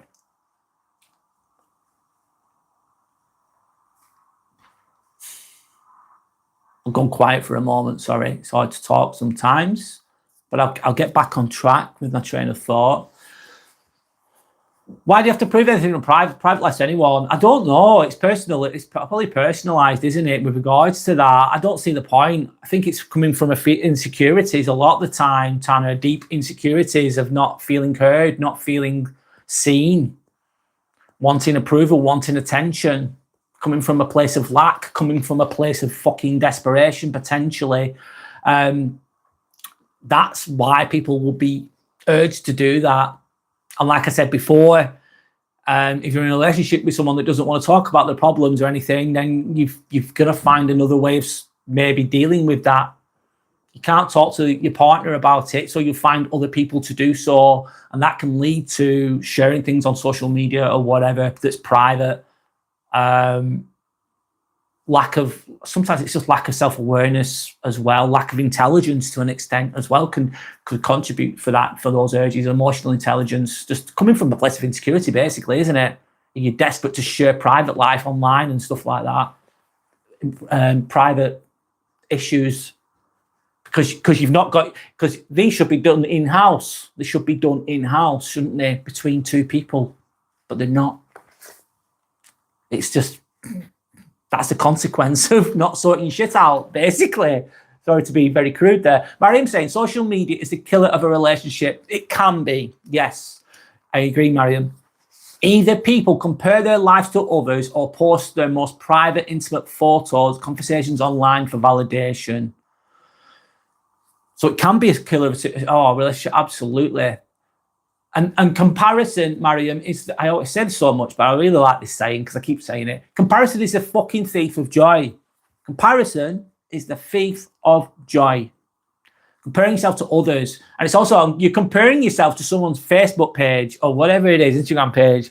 These fucking pictures. Oh, look at this person, they're smiling in the sun. They're in a really nice place. That's not the full picture of that person. It's it's a microsecond of a picture. And they're looking happy, and they're driving Ferrari or whatever they're doing. But there's not much more to that. And don't compare yourself to, or sometimes you can be comparing yourself to a fucking illusion. Comparing yourself to an illusion of someone doing well or successful. And if you go down that road, you're not going to be very happy. Or, sorry, Mariam's also saying, they post their most private, intimate photos, conversation online for validation. Exactly. It's just... Yep, I've already spoke about those things, but I agree, Mariam, absolutely. Ika Card saying, okay, interesting topic. Name was wrong, but I'm Bulgarian, so I don't expect you to get it right. Oh, thank you. Thanks for being understanding there. You're Bulgarian, cool. Good to hear someone that's from Bulgaria. How's life in Bulgaria is a question. So, right, don't worry about it. Thank you for being understanding there. Ika saying another sip of water, please. Absolutely. Started saying social media is so fake. It can be. I think not all of it. I'm trying to be as fair as I can and objective as I can and open-minded. A lot of social media is fake as fuck. Really is. Big time. Especially so fake. So fake. Everything's filtered as well, isn't it? And AI is another fucking thing. That's another topic. See what happens the next few years with that AI shit, mate. It's going to be crazy. Anyway, that's another topic. But again, that's not real, is it? It's fake in a way. It's automated. It's automated intelligence. A lot of fake videos out there as well. Anyway, let me move on. I'm going to change this a little bit, guys. Thank you to everyone that's commented so far. I really appreciate everyone that's commented. Thank you for joining in. Thank you for sharing your perspectives. Thank you for sharing your wisdom. Thanks for anyone that's subscribed. It means a lot. I'm just showing a bit of gratitude there. I'm just going to type this in.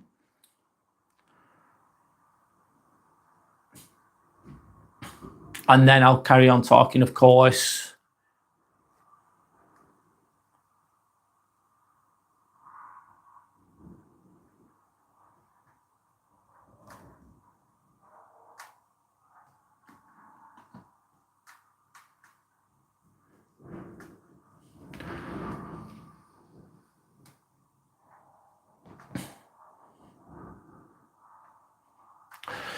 Mariam, going back to the... So I'll leave that there for now. Confusion between simping and being a good man. What's the confusion between those two? I should have put a question mark at the end, but I didn't. It doesn't matter, but I'll elaborate anyway. I'm going to go to Mariam's comment to begin with, though. Mariam saying, I have 7 brothers. That's a lot of brothers, Mariam. And not even once I saw any of them cry. Yep. Despite how hard it's for them, it's just told me enough of how men truly struggle. Yeah. Yeah, it is. Yeah, absolutely. I think it's good sometimes to be stoic. Showing stoicism, and it's stoicism that I'm talking about there, really. It's like being stoic. Don't cry. Don't show emotion. You've got to be strong. That's going to help you in life because it's hard out there and you've got to be the strong one. And there's a lot of positives from that to an extent. But holding on to that is bad. Holding on to it too much is bad. The end result's bad. 75%, I think it's about 75% of suicides are men, depending on what country you're from. It's mostly men, big time. I've known people kill themselves. I've known 4 people kill themselves in my life. Mostly, I'll tell a lie. 5 fucking people. I've known 5 people in my life that killed themselves, and they're all fucking men. That just gives one example. It's mostly not women, and it's linked to them not showing their emotions. It really, really is. It's having that man up, too rigid man up kind of mentality. And it's still prevalent today. It's still prevalent today.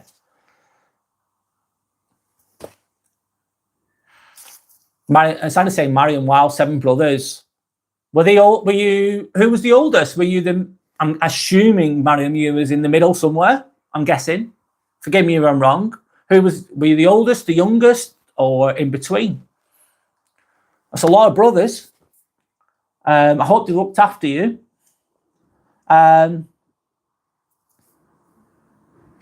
Mariam saying, yeah, that's why I don't need a man now because I hate them. I've had enough. Fair enough. Sandra saying, ha ha ha, you certainly do. Sandra saying, how much time do you plan to spend on doing YouTube or online weekly? Sandra, it's hard because I work full time as a scrub nurse, don't I? I work in theatres, like I've told you before. I work about 45, on average, I work about 45 hours a week, which is quite a lot. If I could do this every day, I would, but I don't have the time and the energy always to do that. I aim for 3 lives a week, and then I just edit some of the videos and make little shorter videos out of them when I can. So I aim for 3 a week. My Sunday tends to be my longest one, so I do 2 or 3 hours in between those on Sunday. Then I do like, so I say 3. I say 6 hours a week of doing the lives, as I am now, approximately. It depends, though. Sometimes it's like 4 hours or whatever. But I put a lot of time and energy into it. It's not just this now. It's just like I've got to plan what I'm going to think what I'm going to talk about. Then sometimes I do a bit of research, of course. I create a bit of a rough guide. I've got notes, a little bit of notes, because I need notes to have. I personally need notes to have some structure to what I'm saying, to get back on track. I put a lot of time and energy into it. It's not paid. You don't get paid for doing this. I do it. I don't get paid for it. It's my choice. I actually pay to do this. I pay for got to create thumbnails. And how do you create thumbnails? Got to have Canva. I've got a microphone. Got to pay for that. Editing software. I paid for that. I've got a light on me now, a ring light. That's what's giving me the. Can you see the in my eyes? You can see the ring light in my eyes. You pay for those things as well. So yeah. Sorry, I'm going on. I probably put about 10 hours a week into it approximately overall. And then obviously I respond to comments. That anyone who comments on my community post or whatever, I put more time into energy into that. But I enjoy doing it. I think it's positive.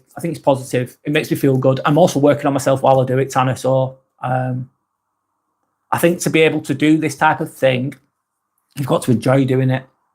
And I enjoy doing it.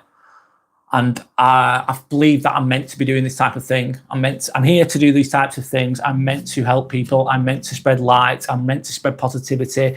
I'm meant to help people I'm helped to inspire people to grow. That's what I believe I'm here for. Even if it's just 1 or 2 people that I inspire, that's a win. Sorry, I'm going on a bit on a tangent there. I know you only asked a simple question.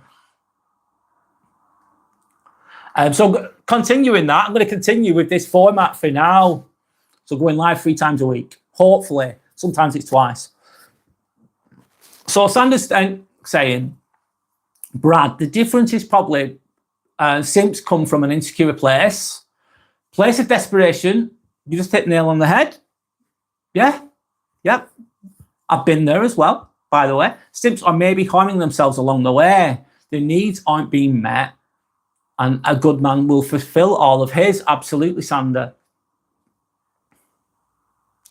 And needs to, and he's confident. Absolutely. So in line with that, I'll go back to the comments in a moment, in line with what Sandra's just said, because it's in relation to what I'm talking about. The confusion between simping and being a good man. Okay, so here's the issue. Not every kind man is a fucking simp. Just because someone's bought someone flowers, just because I've held the door for somebody, just because I'm a good person, doesn't mean I'm a fucking simp, by the way. There's more. Just because sometimes people mistake kindness for being a simp. You're a simp, you're being nice to a woman. It's like, not always. It depends, doesn't it? It depends. But some of society doesn't know the difference anymore. Some of society doesn't know the difference. They think, oh, you're being nice to a woman, that means you're a simp. Not always. And this is why a good man gives respect, but he sets boundaries. If he's giving, and it's not coming back, he's getting disrespect back, he's getting the cold shoulder, and he's being a good person. A good man will fucking think, do you know what? Boundaries, fuck that. I'm done. I'm not playing this shitty game. You're taking advantage. You're taking the piss. You're treating me like a muppet, even though I'm being good to you. I'm not getting any respect from you. So, door slam. See you later. I'll do my own thing. Bye. That's a good man. That's a good man. Absolutely. Self-respect. Always. Oh, sorry, one moment.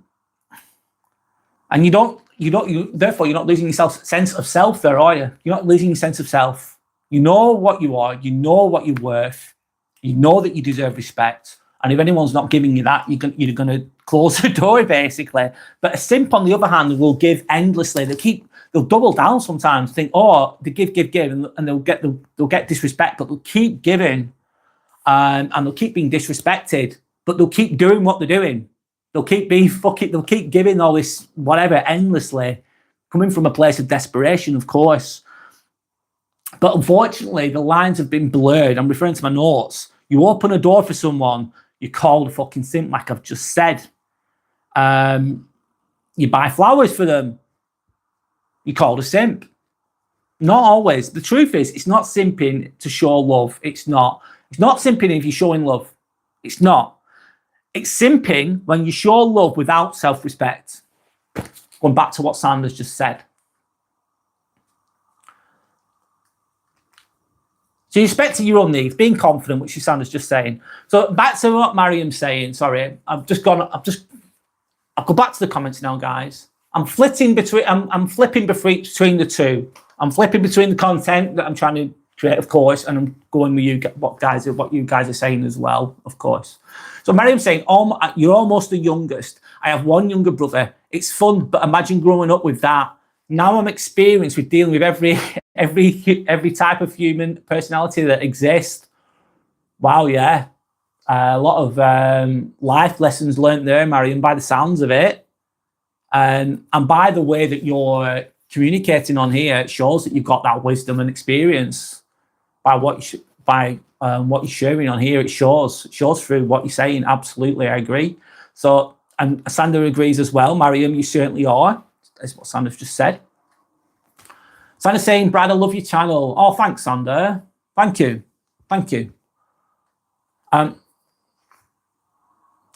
Zuki's saying the term simp has been weaponized as well to some as a put down. Fucking bang on, Suki. Absolutely, you're right.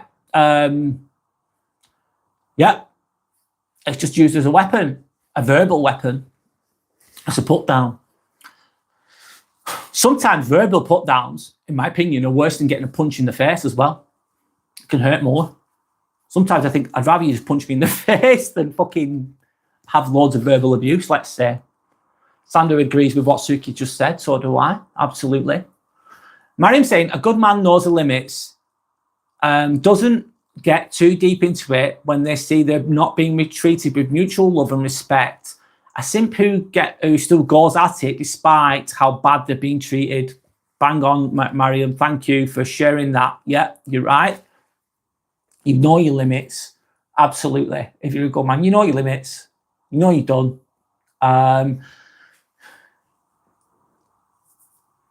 Yeah, sorry, trying to think there. Yeah, they're confident enough and they have enough self-respect enough to go, you know what, I'm letting this one go. This one, I'll let this one go. This one's no good. It's having the guts to do that. But what can happen a lot of the time in response to that is some guys, they're invisible. They don't get anything for a long time. They've got fuck all going on. They've got no communication with women. They've got no experience with women, and they're just fucking desperate as fuck. They've not had anything for years and years and years and years. Then all of a sudden they've got a potential someone. They're giving them little crumbs, but those crumbs are massive to this person. Those crumbs of approval they've not had for 5 years or even longer or ever in their lives. And all of a sudden they've got something and they're like, wow, I've got a bit of love and respect. And they just cling on to those little shitty crumbs. That can lead to simping type of behavior as well. I kind of understand it to an extent. I'm not saying that's a good thing, but I understand why people can go down that road. But you're right. Back to what you're saying, Mariam, sorry. A simp who still goes at it, though. They keep going at it. They keep plugging away. And like I said before, OnlyFans is such a good example of this. It's going on. And that's my point, sorry. So imagine you're on OnlyFans, right? You've got a woman on OnlyFans. She's attractive. She's dressed provocatively. She's doing whatever she's doing. You've got a guy on the other end who just this is simp behavior. He's paying for the subscription. He's getting a bit of interaction there. What's he going to do? Sorry to be crude, he's going to rub one out. He's going to rub one out. Of course, he's on OnlyFans. That's what a guy's going to do. He's had his needs met, his sexual needs met. He's done what he's done. Sorry to be crude, but that's what's going to go on, isn't it? And then his needs are satisfied, and then he goes back to that. It's like you're stuck in a trap. Then, or you're stuck in that OnlyFans trap. Your sexual needs being met, but it's not. It's not true intimacy, is it? It's superficial, forced intimacy, kind of thing. But trying to think outside the box here a little bit. On another note, I think there's a positive to OnlyFans, and this is why I think there can be a positive to it. In this situation, you've got the OnlyFans interaction. You've got a woman on there who's selling whatever she's selling. She's selling her body to an extent. She's selling a service to an extent. And the person's paying for it. It's a mutual agreement. It's a mutual agreement between those people in that format. The person man, for instance, has sexualized needs. His needs are therefore met in that interaction. That can therefore prevent that person from doing. Some guys, what they can do is really sick things, isn't it? Sorry, I don't want to say it out loud, but some men have their sexual needs met via committing horrendous crimes towards women, don't they? Which is horrendous. I'm not going to say the words now. I don't want to say the words out loud, but you know what I mean. They can do horrendous things to women, which is horrible. Of course, that's fucking awful. But some men do that and they end up in jail or whatever they end up as. However, the OnlyFans situation can help alleviate. The positive from the OnlyFans situation is if men go down that way, instead of doing the horrible things, that's better, isn't it? They're not doing anyone any harm. They're having their needs met in that situation. And I think that's what OnlyFans can be good for. That's my point. Sorry, I'm going off on a tangent there. And it's each to their own, being open and understanding from my perspective. If people are happy with doing that, they're not doing any harm to anybody. Therefore, that's what goes back to my point, being that simp type of behavior. It doesn't mean that person's a bad person. Anyway, I've gone on off on a tangent there, guys. Sorry, but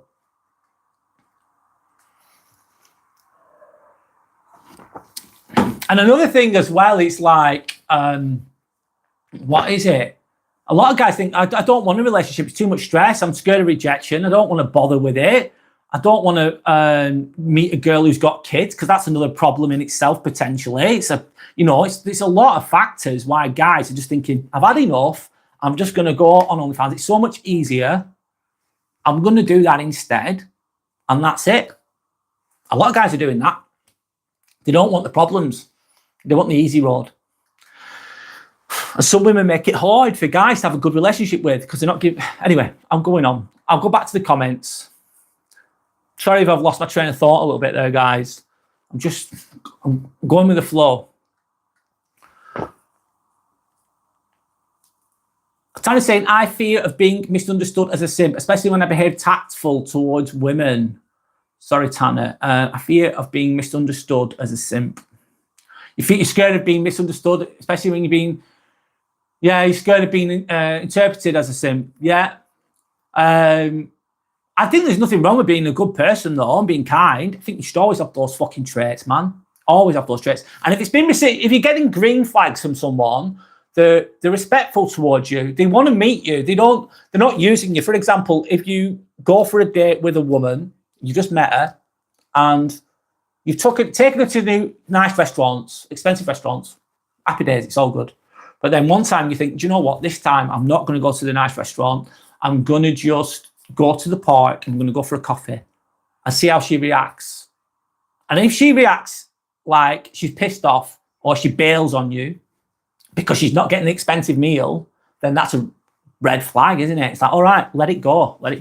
But if she genuinely wants to be with you, she'll come with you for the walk in the park. She'll come with you for a low-key date, for a coffee. That shows that she likes you, basically. So I think there's a lot more examples than that. But you'll know when someone really wants to be with you. You just know. You just know because they're just giving you that love and respect back. And the right person will appreciate it, Tanner. But if they don't, then you're just going, okay, then cut it off. I'm sorry if I'm not explaining that perfectly, Tanner. I'm trying my best, sorry. Sanders then saying, I've seen a guy at work dating a woman from work. Okay. They broke up and he's called her a narcissist. He refuses to work with her as he is healing. But then I saw him grab 3 sauces from a table. He thought she'd like them. So he ran to give them to her so she didn't like them, laughing my fucking ass off. Simp behavior, yeah. Oh, yeah, that is. So guys having a date with a woman, they're from work, everything's going okay, but they broke up. Not nice because if you're working with someone that you are dating or in a relationship with and you break up, you've got to still see that person at work. It's the last person you want to fucking see at work, isn't it? He's called her a narcissist. Is she a narcissist though? I don't know. Don't know the full situation, Sander. He refuses to work with her. I don't blame him in that regard. He's healing, of course. You don't want to be around the person you split up with, do you? At work. That'd be awful. But he's trying to give her more things. He's bringing her yeah, that's simp behavior, by the way, Sander. Absolutely. It's like, what you doing, lad? What you doing? Personal choice, though, of course. Especially by your wife. You don't want to seem like a simp towards your wife, Tanner. Is that what you're trying to say? Sorry. If I'm misinterpreting what you're saying, I apologise.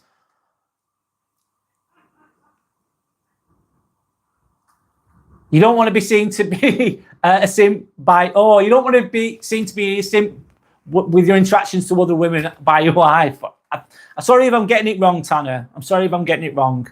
If I'm interpreting what you're saying wrong. Sanders then saying he literally ran to go gift her some free sauces. I couldn't believe my eyes. So she's dumped him. She doesn't want to be with him. She doesn't give a fuck about him. So he thinks, do you know what? How am I gonna win her back? I'm gonna fucking get her some sauces. That'll seal the deal. That'll get her back on my side. That'll get her back. That relationship's gonna be fucking sorted just with a few handful of sauces. There you go, love. There's some fucking sauces. Welcome back.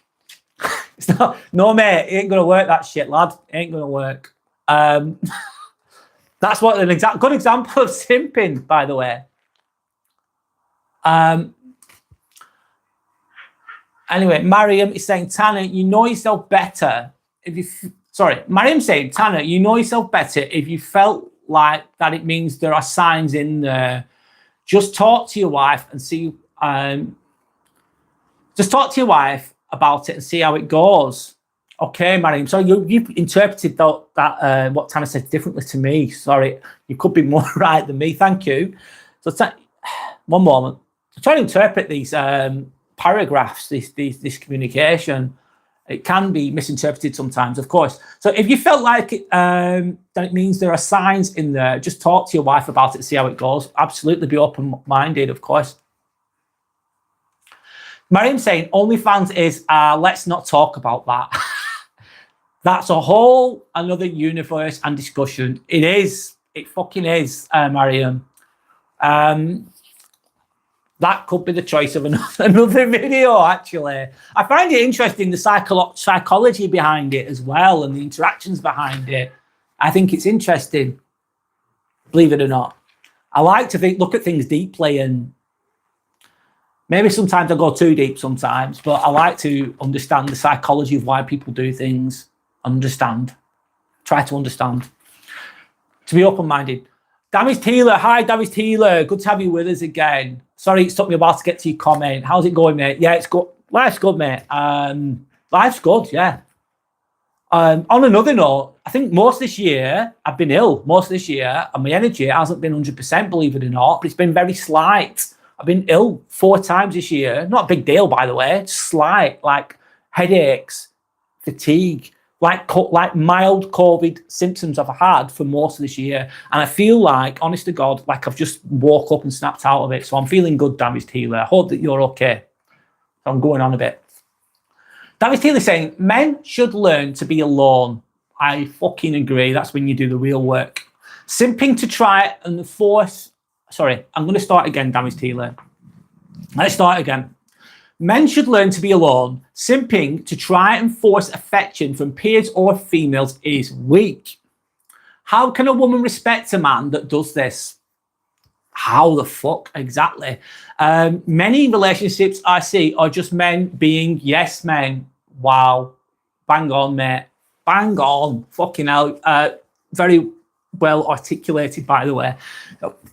I'm going to break it down the best I can, interpret the best I can, Damis Taylor. Yeah, you should learn to be alone. I've been in a relationship for 9 years. Been with her for 9 years, as I've said. But before that, I was on my own for fucking years, Damis Taylor. And I used to I used to have some simping traits in my 20s, Damis Taylor. And I needed time alone to heal. So I can resonate with that, absolutely. And simping to try and force affection from peers, it's weak. Yeah, it's weak. Coming from a place of desperation. You're desperate for anything from a crumb of approval. And it's not going to be deep. What's it not going to be? A woman's not going to find that attractive. They're going to look at it as weak. And they don't want to be around weak. A lot of women, they just don't. They're not going to entertain it. Not good. Not good at all. And how can a woman respect a man that does this? They're not going to do. They're not going to do. Yeah, men being yes men. I think my personal opinion is if you say yes to everything, then you're a yes man, therefore you're a doormat. I think sometimes, Damis Taylor, my opinion is if you're in a relationship, there's got to be some allowances made, some considerations to your partner made. Therefore, doing what she wants to do sometimes, meeting her halfway sometimes, being considerate sometimes, but not always. It's like, no, I'm not. When you say no, you say yes to yourself. I'll say it again. When you say no, you say yes to yourself. So sometimes you've got to put boundaries in place. Like, no, you're not. We can't afford that. I'm not buying that fucking shit that you don't need. Could be an example of that. But I agree, Damis Taylor. A lot of men are just yes men. They're just giving all the time, simping too much. And therefore keeping the relationship going in that way, which is not healthy. Of course. Should be more balance, ideally. Tanya saying, no worries, I'm aware of what I'm doing. Good for you, Tanya. You're aware of your... It's good to be aware, man. A lot of people aren't aware, Tanya. They're not aware at all. It's good to be aware. I need more of that in the world. If you're aware of what you're doing, you know what you're doing, that's a great thing.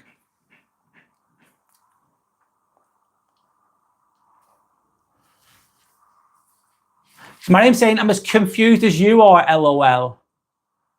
Is that in relation to what was said before, Mariam? Sorry, I'm going off track a little bit. Dawn says, good morning. Hi, Dawn. How are you? Good of you to join us again. How are you? Hope that you're okay. Are you working today? Are you busy? doing things. I'm sure you've got loads to do. Davis Teal is saying, and then the man will eventually find a strong woman, have a powerful relationship as equals. Ideally, yes, as equals. Exactly. That's how it is. Interdependence. Therefore, being independent but working together at the same time.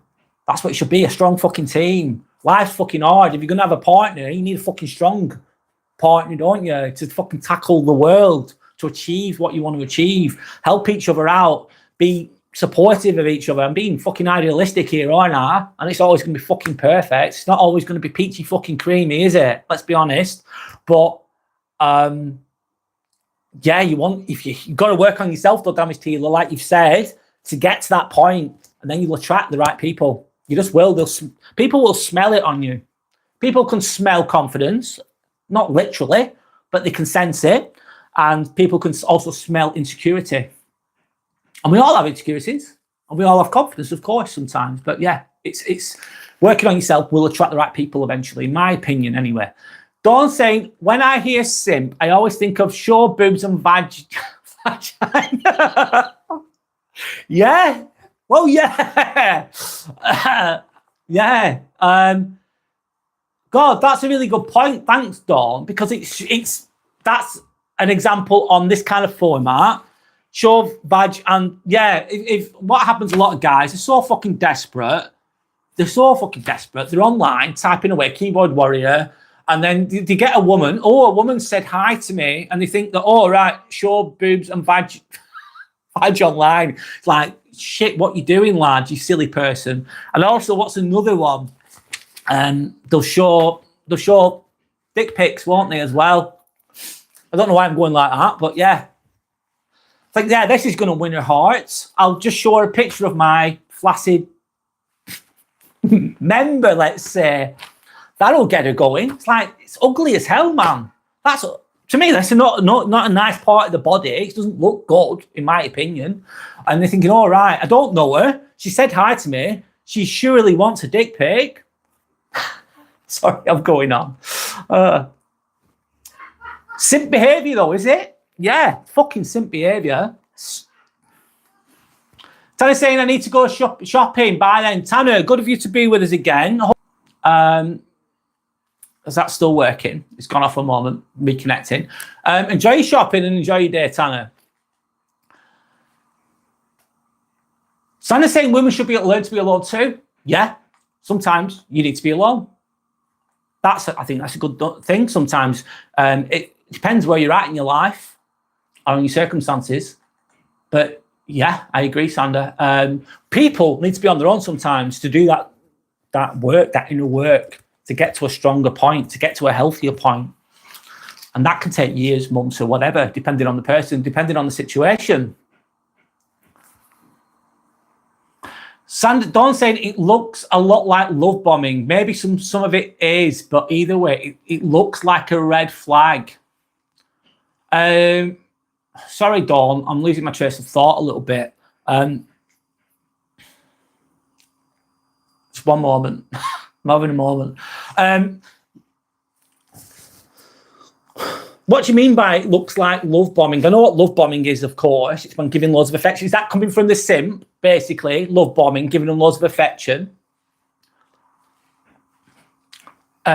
Sometimes that can be too good to be true. Is that coming from the simp or the other person, the woman, let's say? Is that coming from the simp or the man? Or is it coming from the other person? Sorry if I'm misinterpreting you, Dawn.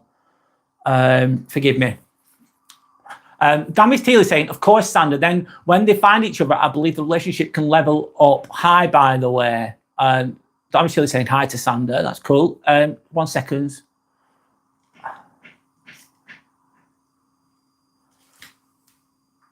Yeah, it can. When you attract the right person. I think my own perspective is I had a really I had a bad relationship in my late 20s. I had a toxic person in my life. I attracted that person. It was on me. It just did. It taught me a lot though. And anyway, long story short, I had a bad relationship with a woman. It wasn't good. She was using me, etc. Blah blah blah. The relationship ended, of course, but I developed self-respect through that. And then she wanted me back, but I said no. But that same year, 6 months later, I had another person come into my life at the time, long time ago. And she showed similar traits to this person that I was with. And I think that was another lesson, the universe going, here's another person that's coming in. And again, I had fortunately I had self-respect, and I blocked that person. I blocked them. And then I was on my own for years. But sometimes you've got to be resolute with, sorry, I'm trying to get the words out, guys. You've got to be resolute with what you'll put up with. To find the right person, you've got to reject the bad ones sometimes, is what I'm trying to say. And you've got to be confident enough to be on your fucking own. Comfortable with being on your own sometimes. And there's advantages to being on your own as well. It can be good. I believe it or not, I was on my own for so fucking long. I thought, this is me now. I'm on my own. I'm good with this. I can fucking go forever, man. I could go forever on my own. I'm very self-sufficient. Really good at it. Really good at it. I'm good with that shit. Absolutely. However, it's good to be in a positive relationship, of course. So Mariam's saying, I'm alone. I'm team alone forever. Let's just be friends. Who the fuck cares about relationship? Let's go. Mariam, good for you, man. If that's where you're happy, good for you. Good for you. You're in a good place then. If you've got self-respect and self-love and you don't feel like you want to be with anyone, that's a good thing. That's a good thing. Mariam's saying a relationship is practically just people looking for a headache. It can be, Mariam, in some situations, but if you're with the right person, it can be really, really good as well. It can be. It takes work. It takes work, of course, but it can be a really good thing as well. Absolutely. Darius Taylor saying, I believe a relationship is good, but it's okay to not simp, to force yourself into one and wait until you find the power couple. I'm waiting on mine. So being in a relationship is good, but it's okay not to simp, to force yourself. No, don't force yourself. Don't be coming from a place of desperation. You're waiting on yours. I hope that it comes to you soon, Darius Taylor, if that's what you want. But you seem like you're in a good place. You're working on yourself. Good for you. Good for you. That's that old saying, isn't it? It comes when you're least expecting it sometimes. And a lot of society thinks, oh, you're single, it's a bad thing. No, it's not. Unless it's fuck a bad thing. It's not a bad thing at all. But society can deem that to be bad. And I've said this loads of times. You're single, right? You're on your own. Oh, when are you getting a partner? When are you getting a girlfriend? When are you getting a boyfriend? Whatever. They ask you. Then you get a partner. You got your partner. You think, oh, I've got a relationship now. When you get married, they ask you. Like, okay, all right. Then you get married. And they go, when are you having a kid? When are you having a kid? It's like, fuck's sake. All right, then I've got a kid, got one kid. And then then it goes to, oh, when you're having the next kid. It's like, when you're having the second one. When you're having the second one. It's like, you can't win. Society's always going to, whatever, expectations of how we should be. You should be who you want to be. And if you're happy with who you are and your situation, live your life the best you can. And live it unapologetically is what I'm trying to say. AM is saying, Mariam is preaching a lot today. Mariam is saying a lot of really good things, AM, in my opinion. A lot of truths, a lot of positive things. It's great. Mariam's saying, oh my God, that's true. You can't even ask a man how they're doing without them thinking it's a call for want to sleep together. A lot. Yeah. Yeah. Because, yeah, that's it. Mariam, you're right. Oh, she said hello to me. Like, oh, I'm in. Let's go. Like, fuck's sake, lad, slow down. It's like they're a dog with 10 dicks, mate. It's like a dog with 10 dicks sometimes with some guys. They're so fucking desperate, so hungry, and they're just searching for it in all the wrong ways. Simp behaviour to fuck.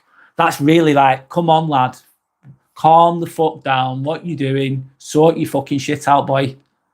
And then it's like, oh yeah, dick pic, all the way. I'm gonna show my dick. It's like, what you doing? What you doing, you silly fucker? I'm going on thinking, you daft fuck. It's the worst thing you can do. They do it. They do it. Yep.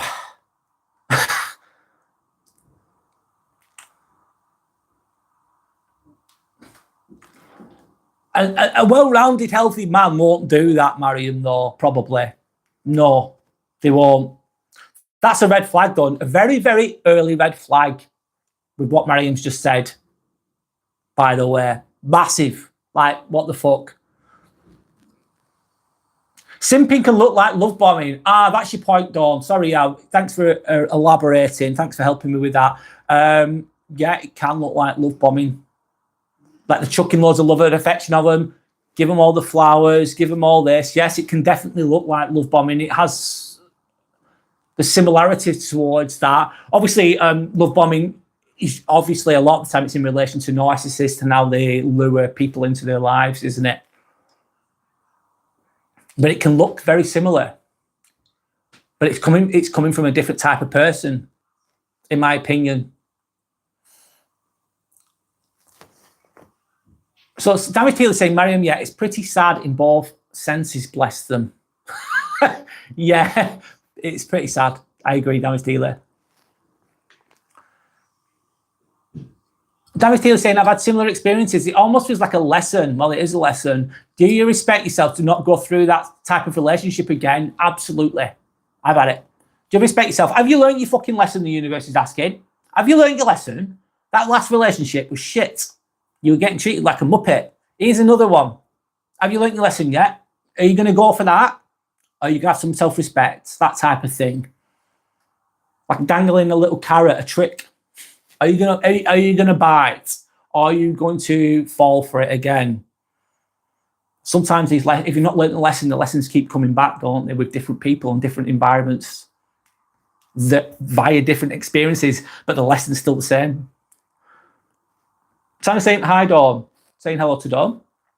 Sorry, I was meal prepping, LOL. What are you cooking, Sander? It's a question. Sander saying, I did hear and see you, Dawn. How are you? That's very nice. Sander saying, Brad, I have an idea for your next topic. Have you got an idea for me? Oh, great. Let me know. What is it? Sir Otto Egg was hidden by Sander. I've seen Sir Otto Egg before. What did Sir Otto Egg have to show? Let me have a look. Can I click on it? I can't see it. Probably something bad. Anyway, Sander's saying, Damage Taylor, I love that. You should most definitely never settle. Absolutely. But also, as well, if you do imagine you meet someone and they're not showing you love, respect back, but you get into a relationship with them, but they're just taking advantage of you. They're taking the fucking piss. Your life is going to be fucking shit. I'm telling you now. You're going to get taken for a muppet. It's not going to be a good, happy ending. It's going to cause you a lot of pain and suffering. You might get crumbs of approval. You might get a bit of likes or whatever it is, but it's not going to be happy life. It's not going to be a happy life. Another one. Happy wife, happy life. Happy wife, happy life. Okay, fair enough. That's going back to the yes man thing. I've just had a thought then. Happy man, happy wife. It's like, if that's too much of that, it's not good. Oh, yeah, as long as the wife's happy, I'm good. Like, fucking no, mate. No. It's good to keep people happy. It's good to be supportive. It's good to be loving. But it's not on the back of your own suffering. Like you're working your ass off. You're doing everything you can. You're giving her everything that she wants. You're a fucking yes man and you've got fuck all for yourself. That's not happy wife, happy life, is it? Maybe it is for her to an extent if she's a piss taker. She's getting everything she wants. But what have you got? You've got to look after yourself as well. Sorry, I just had a thought there. I was going off on a tangent. Sandra's saying, moral of the story, fuck people, do you? Yeah? That's very vague, blunt way of saying it, Sandra. However, you do you, man. You do you. You only get one life. And also, in 100 years, after you die, we're all going to die. 10 out of 10 people die. Lo and behold, who didn't know that one? You're going to die one day. And in 100 years, no one is going to remember you. No one's going to know who you are. Do you know who your great... I saw a post the other day. Do you remember anyone who's your great-grandparent? Do you remember their names? Do you remember what they did? Do you remember what they were like? You never met them. You don't know about them. They died 100 years ago, for example. Therefore, you've got to live your own fucking life. It's only short. Even if you get to 80, it's fucking short. You do fucking you. As long as you're not hurting anyone along the way, you do you. Absolutely. So David's here saying nice. We all agree. Sandra's agreeing with Healer 100%. So Mariam's then saying it's better to look at the past experience as a lesson learned and not cry over spilt blood or cry over spilt milk, as they say, because what's the gain of that? Nothing. Sure, it can hurt, but not the end of the world. Yeah, absolutely, Mariam. Very wise. He's looking at past experiences as a lesson. And sometimes you don't want these lessons. The fucking lessons are awful, man. Beyond words, there's some shit that is fucking horrendous that people go through. And it's fucking horrible, but it happens and it's shit. And it's not fucking fair sometimes. It really, really isn't. But there's a fucking, you've got to look at it. There's a lesson in there. There's a lesson in there. And sometimes you may need these lessons. Easier said than done when I'm sat here comfortably. But when you're going through the shit yourself and you're emotionally going through emotional turmoil and all the rest of the shit, it's a lot harder, of course. But there's a lesson in there, absolutely. What can you gain from that? What can you gain? What can you gain from this suffering? What are you going to do with it? What is it in a way potentially a gift? Potentially a gift. Easy, hard to say that to someone who's going through shit though, isn't it? Of course. And yes, I agree, man. It's going to hurt like fuck, but it's not the end of the world. You move forward, you keep going. Keep fucking going. Dawn saying, I think it looks like the majority because dating sites and social media is a narc's hunting ground. It can be. Yeah. It can be. They can weave the way through those type of modern digital medium, let's say. I'm trying to interpret that the best I can. Looks like I think it looks like the majority because dating sites and social media is a nice hunting ground. It can be, absolutely. I'll keep going. Mariam saying this feels like a free therapy session. I'm loving it. Oh, thanks, Mariam. Just to let you know, Mariam, I'm not a medical professional. I'm not a trained psychologist or anything like that, by the way, just to be open and honest. I just have knowledge and experience and I like discussing things the best I can. I'm just giving my own perspective. I don't know everything, by the way, Mariam, just to be open and honest with you. But I'm glad that you're getting something positive from it. This is what it's all about, that collective consciousness and that those thoughts can then learn to grow within us all. This what helps me as well, by the way, it really does. I think it's positive. So I'm glad that you're gaining something positive from that.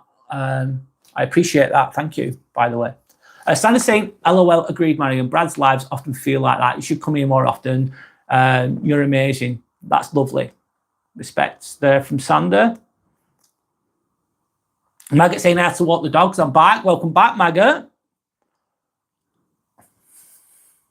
Dammy Steele said, it's always good to unload your thoughts. And also on here, it's easier, isn't it, I suppose? I'm saying it in person. You could just, obviously, a lot of the time, you've got a picture on here, maybe. A lot of people don't show their own picture on here, which is absolutely fine. And you've got a different name, obviously. So it's like it's easier to share sometimes in this format. It's a good way of doing it if it's done correctly. And it's good to unload your thoughts and then process them and analyze them and then think, emotional intelligence, isn't it? Working through those thoughts, working through those feelings, linked to becoming aware from potentially being a simp or whatever it is where you're at. We all need to do these things. It could be linked to unloading your thoughts as well, can be linked to shadow work as well and working on yourself. List can go on. Mariam saying, thank you, Sandra, definitely will do. Lovely. Maggot saying hello to Dawn. Sandra saying Dawn agreed, but isn't real life similar? You just notice it faster online. I'm trying to think about that. Maybe, Sandra. Maybe. It depends on the situation, I think. Maybe you might notice it faster. It depends on the situation and the people involved and their comprehension and understanding and experiences. I think it can work either way. I don't know. Don't say, hi, Sandra, I'm walking scrappy, so I'm doing more listening than reading. Sorry, I didn't see you. No worries. In Is it nice weather there, Dawn? It's been absolutely, that storm Amy's been here. It's calmed down now a bit. What's the weather like up there? It's a question. Up near Edinburgh, isn't it? Of course. Sandra's saying, wait, Scrappy, laughing my ass off. I'm melting over here. Such a cute name. Oh, Scrappy the dog.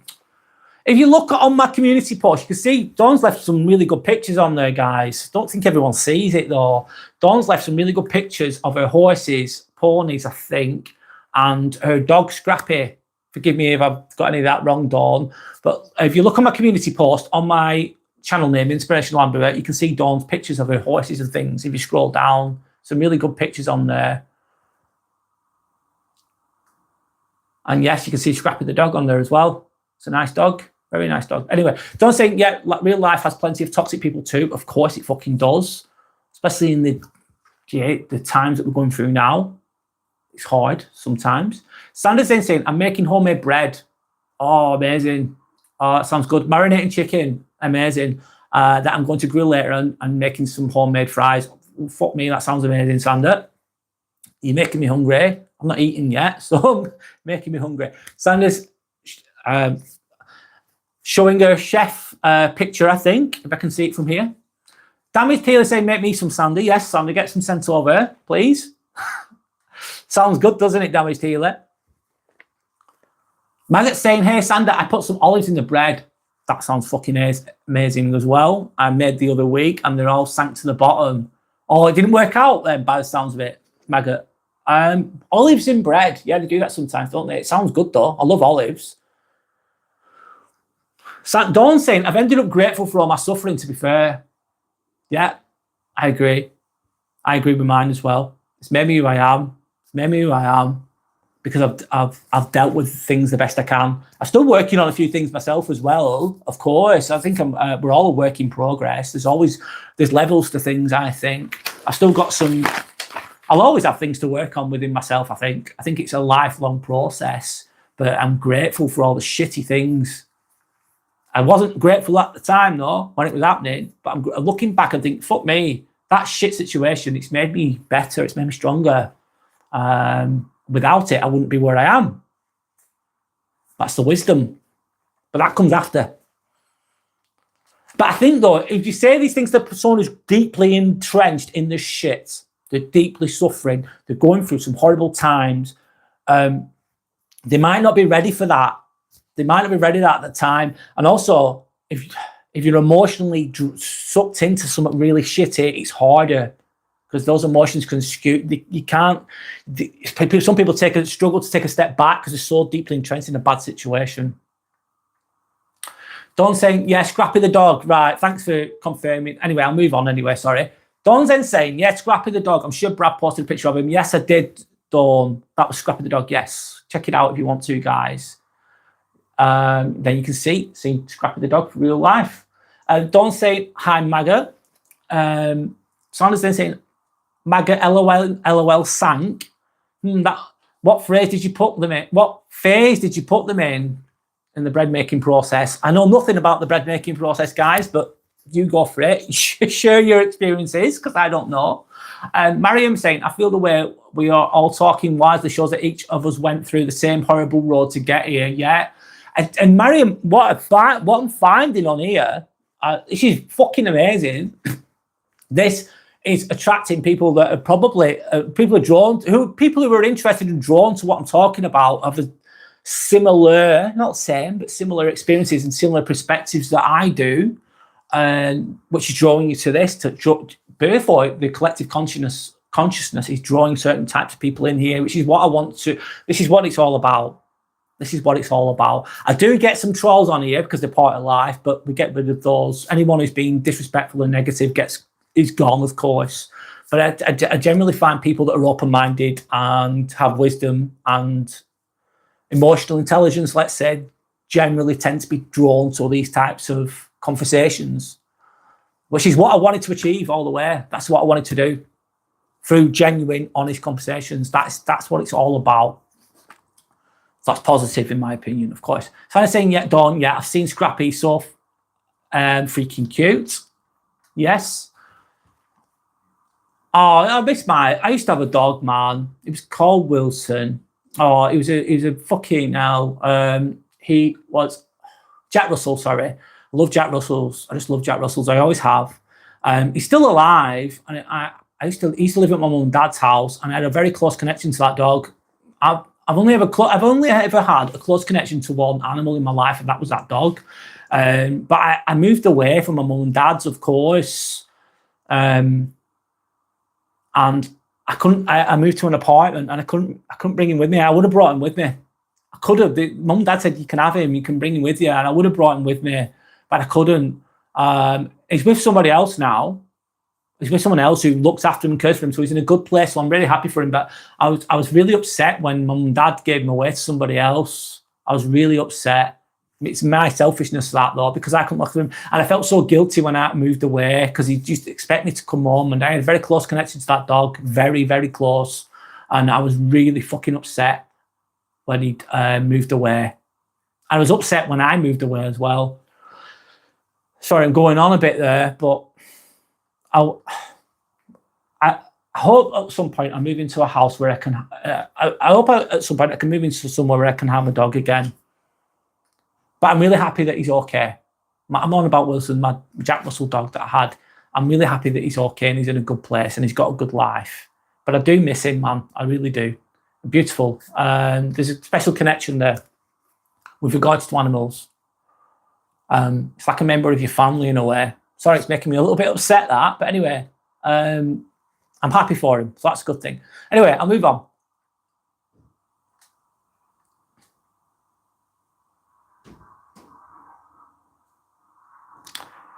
Sandra's saying, Dawn, I'm grateful for all the suffering too, but going through integration right now, so it's been tough. Sorry, Sandra, you're going through the shit right now.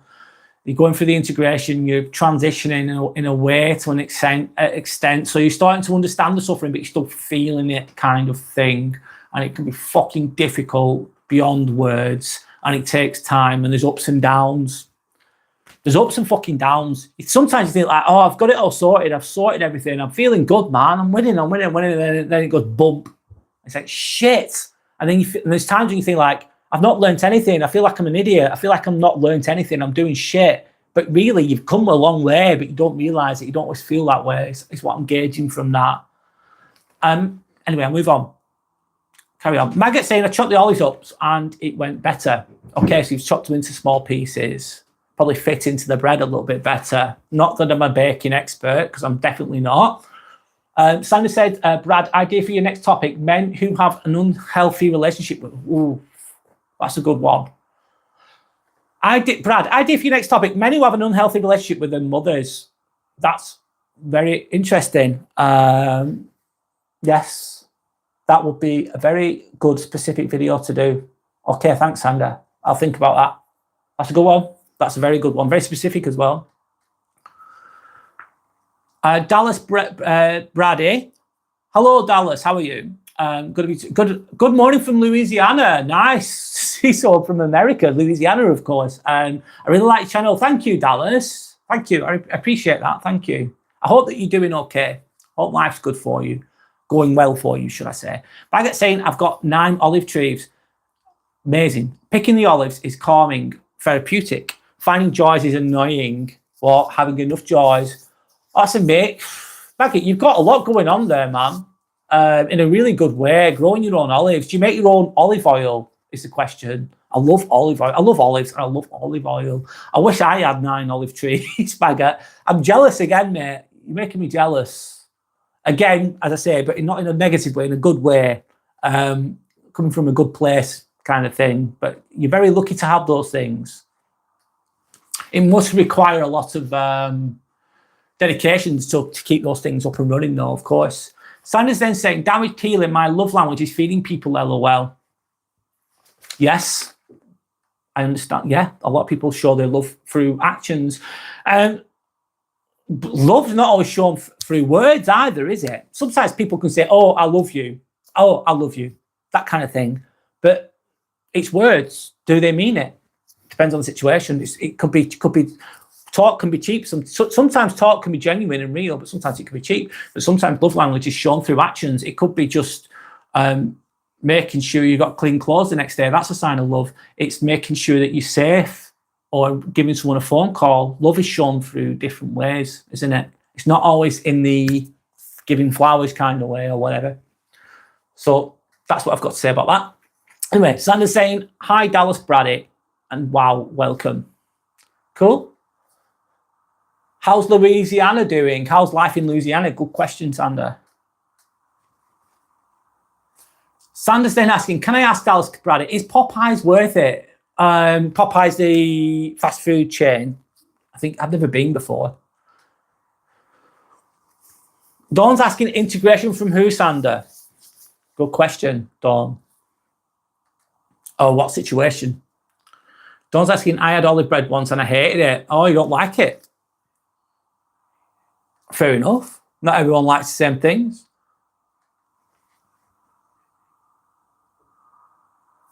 Laughing myself, Dawn. Integration. What do you mean? Sorry, please elaborate, Sandra. Please elaborate a little bit more if you can. Dawn saying, seeds and nuts are epic. Yes, they're very good for you, but I'm done with bread. I ate loads and have tons of issues coming back, but I'm glad because I have reason to behave myself. Oh, is it from the carbs, basically? Yeah, because you tend to mostly have the meat-only diet, which can be really good for you. If I'm honest, I like the concept of it, but I'm not ready to put it into my life properly yet. I need to do it at least for a month to try to experience. I need to experience that, by the way, the meat-only diet. But I don't feel like I'm ready yet. I love bread. I'm addicted to carbs, if I'm honest. David Steele is saying, Sandra, I respect that. Me and Brad will leave a good review once we receive it. Funny. Okay. Dallas Braddock saying, I like your accent. Where are you from? Dallas Braddock, I am from, basically, I'm from a small town called Darwin, which is northwest of England. That's where I was born in Blackburn, but I'm from a town called Darwin. I grew up there. That's where my accent's originally from. I live in Chorley now, which is it's about 30 miles away from Manchester, basically. It's northwest of England. Lancashire is the area. But again, as a point of reference, what everyone knows, everyone's heard of Manchester, haven't they? It's not, my accent isn't a Manc accent because that sounds different. But I live close to there, let's say.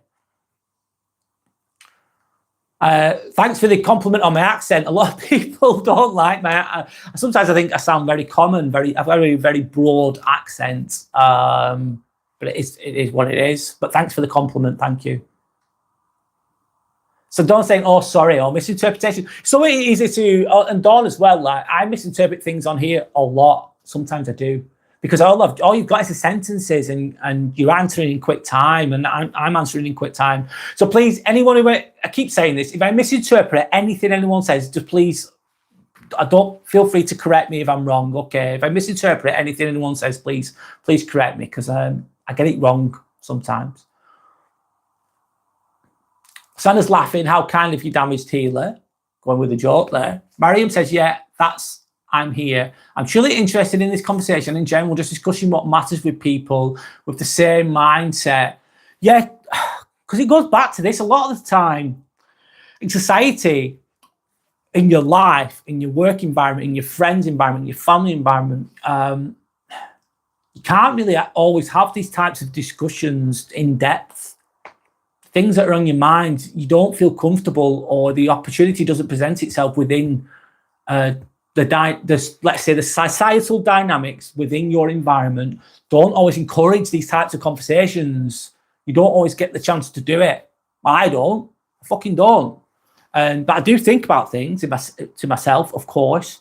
I think about things deeply. I try to be open-minded, working on myself. But a lot of people aren't open to these discussions, and that's okay. It doesn't mean I'm better than those people. They're just they're at a different stage or whatever they are in their lives, and that's their choice. They're whatever. But I think it's good to find like-minded people that can encourage others to open up and expand via conversational, like a collective consciousness, isn't it? To an extent, it is a collective consciousness, and then you can learn from other people's experiences, learn from other people's perspectives, being open-minded, And that can therefore expand.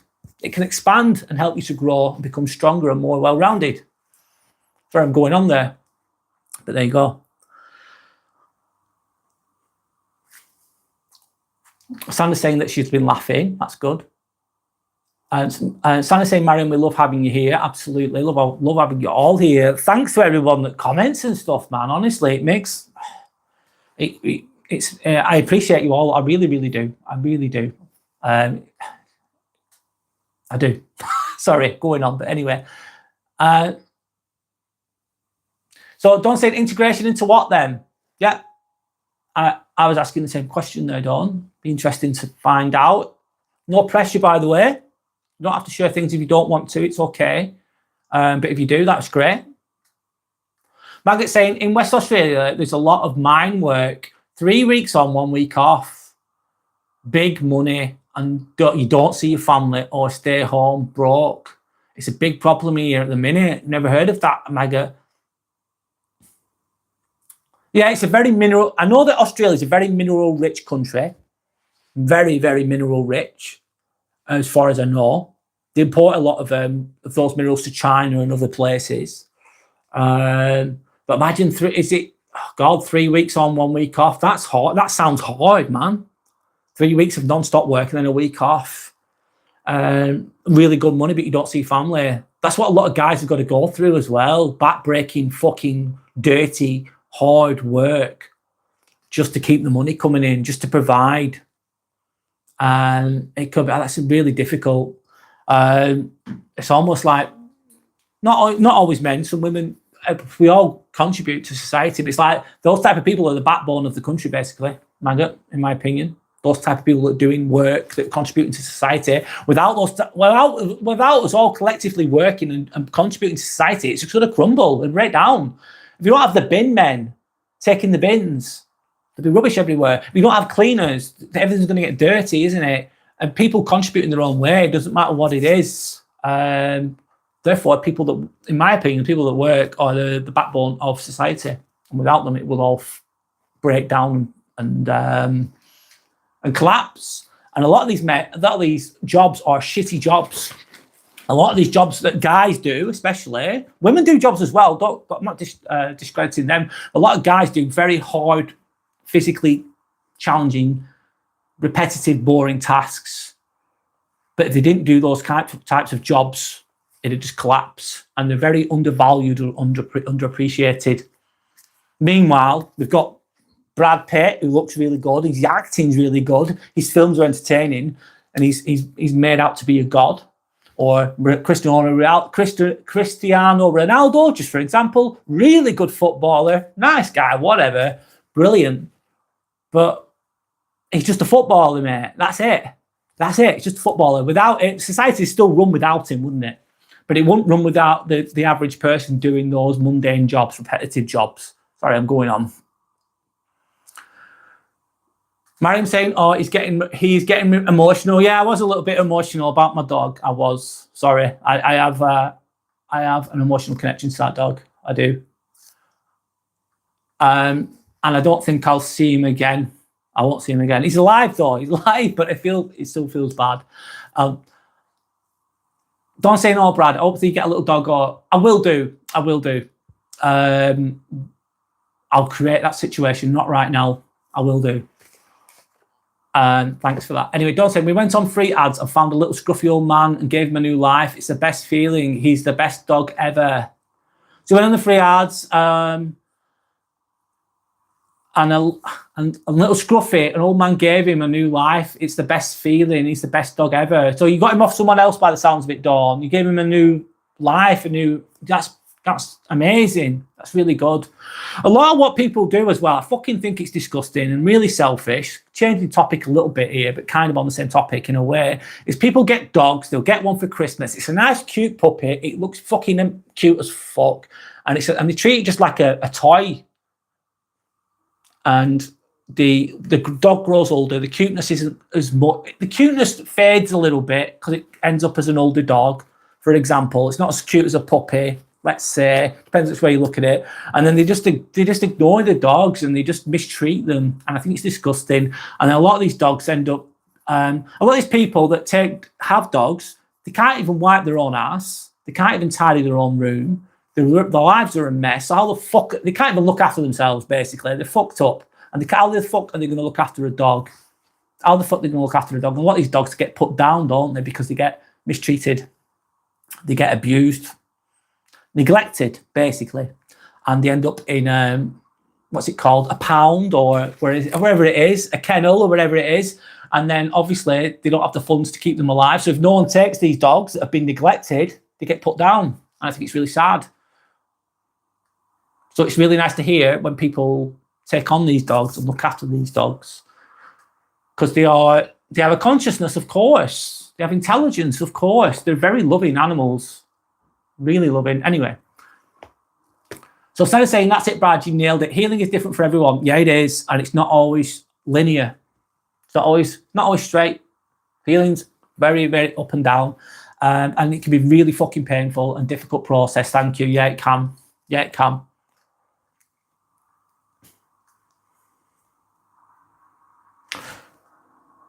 So Dawn saying, oh, good one, Sander. I agree with the topic idea, like the creepy boy mums. Yeah, and what does it come from? Is that all is it consuming mother? Potentially that mother role that wants to consume. I forgot, I'm probably not using the right terminology for it. Some mothers they create those situations. Some mums create those situations with their sons and they keep them emotionally tied to them via manipulation, via whatever they do. An all-consuming mother kind of thing, which is another topic in itself, which is linked to it, which can create a strange dynamic, which is kind of linked to the simping kind of thing as well. It's a really, actually, thanks for sharing that, by the way, because it's a different perspective, different aspect to what I've been talking about today. Sander's then saying, Dawn, that's a beautiful story. Margaret's saying, I take 2 pit bulls for a walk every day. And we get attacked by 5 Jack Russells every day. Sorry, the pit bulls will beat the Jack Russells up all day. Jack Russells tend to think that they're double hard, don't they? They have a little bit of a character to them. I think that's what I like about them, the little bastards. Little ankle biters, aren't they? I love Jack Russell's though, but he's saying, but we're fine with it, and it's looking like they'll be all friends soon, or they're just playing, maybe. Dogs being dogs. Pit bulls will tear a Jack Russell to pieces, though, potentially.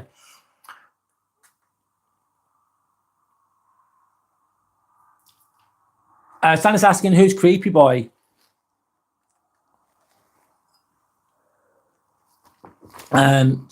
Anyway, so carry on. Santa's saying, yeah, Maga, I come from the Mediterranean. Olives and olive trees are amazing. Very healing as well. Olive oil that comes from these unreal. Olive oil is amazing. I love it. I love dipping bread in it as well. Oh, tastes really good.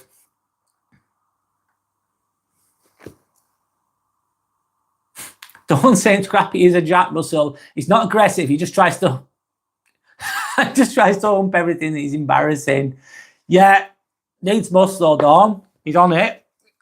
That's what. Yeah, mine used to do that as well. Oh, yeah. Shit. Yeah.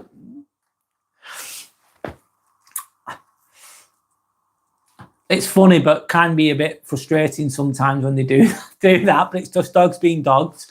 Don't say. I mean, your topic idea. Are you talking about the creepy boy mums who get jealous of girlfriends, etc.?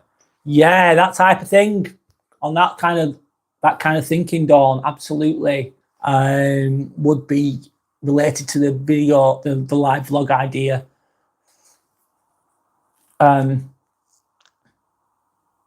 I need to think about that though before I talk about it. It's interesting. It's interesting. Maggot saying, Sander, I got a Mediterranean vibe when you said feed people. Yeah. That's in the culture, isn't it? I worked with Italians and Greeks most of my life. I left every day with bags of vegetables. Sono Stefano Stormotti Beni Eto. Sorry, I've said that so badly. I've killed that fucking shit, and my language ability is just shocking. Sorry, but Yeah, that love their love language, that culture thing of sharing food, having meals out. I remember in relation to that, I live in England and everyone just keeps to themselves. That's that. But I went to France once, and I was in a small village. I was living in. I stayed there on holiday. I was going to watch the rugby, and anyway, long story short, this French couple who were really old, quite like middle class.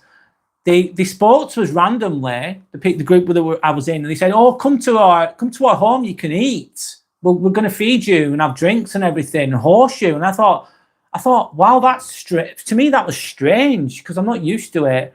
And I thought, this is weird. And I felt a little bit uncomfortable about it because I'm not used to it.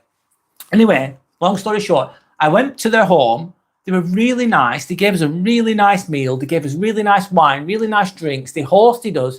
They didn't know us, but it was one of the amazing experiences. And that's related to like Italians, Greeks, sometimes French as well. Like they have that. They will host people and feed people basically that they don't even know, strangers. And I think it's fucking amazing. I think it's fucking amazing. And in England, sorry, but my experience in being English, if anyone's got any other experiences with this, it doesn't happen. And I think it's sad. But you don't know you're missing something sometimes. And if you've never experienced it, but it's a really nice experience and it gave me a taste of what other cultures are like. I think it's a very good thing from the Mediterranean type of cultures that have that. They'll feed people, look after people. I think it's a really good thing. The world needs more of that. Mariam, where are you from, by the way, Mariam? Sorry. You're not from the Speaking of the UK, I'm not from the UK, but I'm a fan of Doncaster. Doncaster's not far from where I live, actually. It's Yorkshire, isn't it, Mariam? Where are you from, by the way, Mariam? Dawn saying life is getting crazy. All right, okay. Why is it getting crazy, Dawn? If you want to share, do. If you don't, that's fine. I've been struggling with food recently, but I'm back on it. You can't be perfect all the time, Dawn. Dawn is from Scotland, Mariam. Yeah, she's from near Edinburgh. Lives near Edinburgh, or around Edinburgh, should I say. Sandra's then saying, I love it, Maggot. I'm from the You're from the coast of Croatia, and our first neighbours are Italians, yes, because you've got the Adriatic Sea in between Italy and Croatia. They're very close.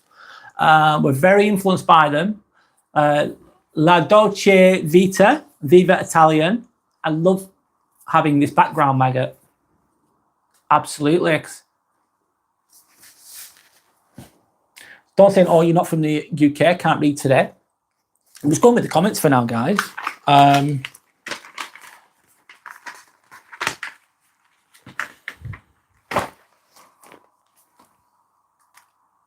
going to change that to open chat, by the way. I'm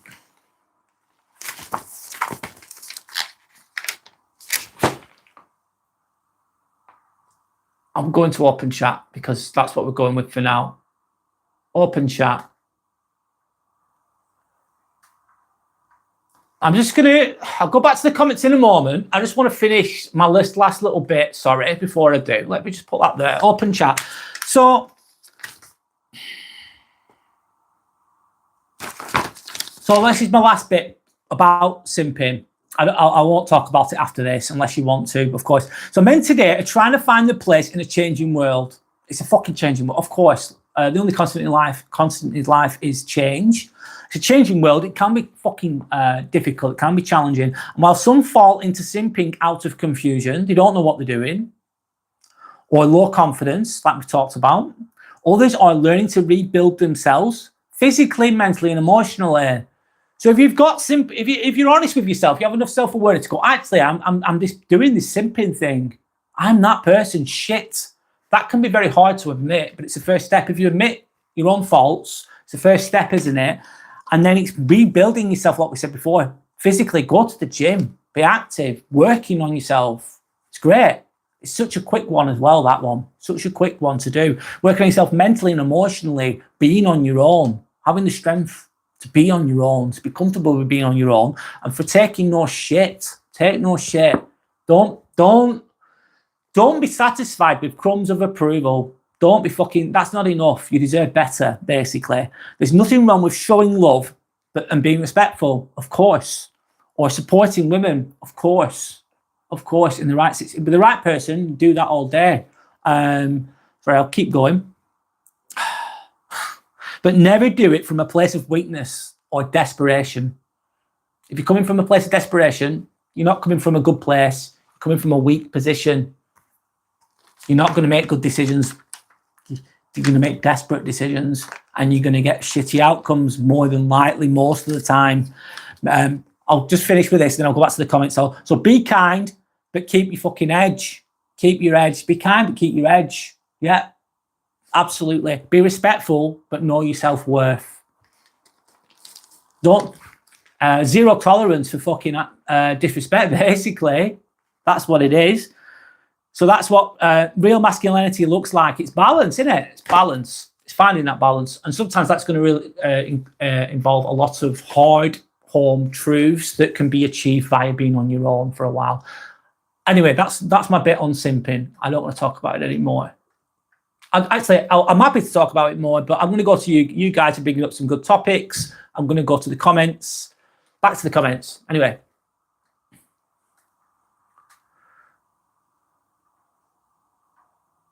Sandra's asking Mariam where she's from.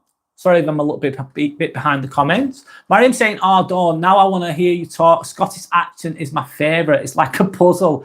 It depends, Mariam. I'm not an expert on the Scottish dialects, but I've met people from Glasgow, and the Glaswegian accent is very, very... It depends on the person speaking it, but I struggle with the Glaswegian accent sometimes. It's very strong and it's different. And I've heard people speak. I've been to Edinburgh I think I've been to Edinburgh about 10 times, maybe more. And I've heard them speak, and it's very clear, softer in my opinion. And I've also heard people from Aberdeen speak Scottish, and there's different types. And Aberdeen, people from Aberdeen, from my own perspective, not that I'm an expert, but they speak very clearly. The Scottish is very clear. People from Edinburgh, they speak very clear, but people from Glasgow, it's different in my opinion. It's hard to understand.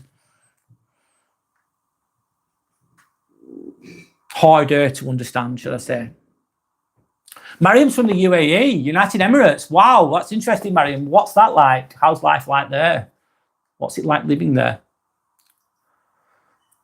Sandra's saying, Maggot, people gift each other of the homegrown good food all the time where I'm from. It's beautiful. It's like a community thing, isn't it? Looking after each other. We've lost that in the Western world a lot. We've lost track of that. Very isolated, aren't we? Insular, isolated, separated in a lot of ways within Western culture.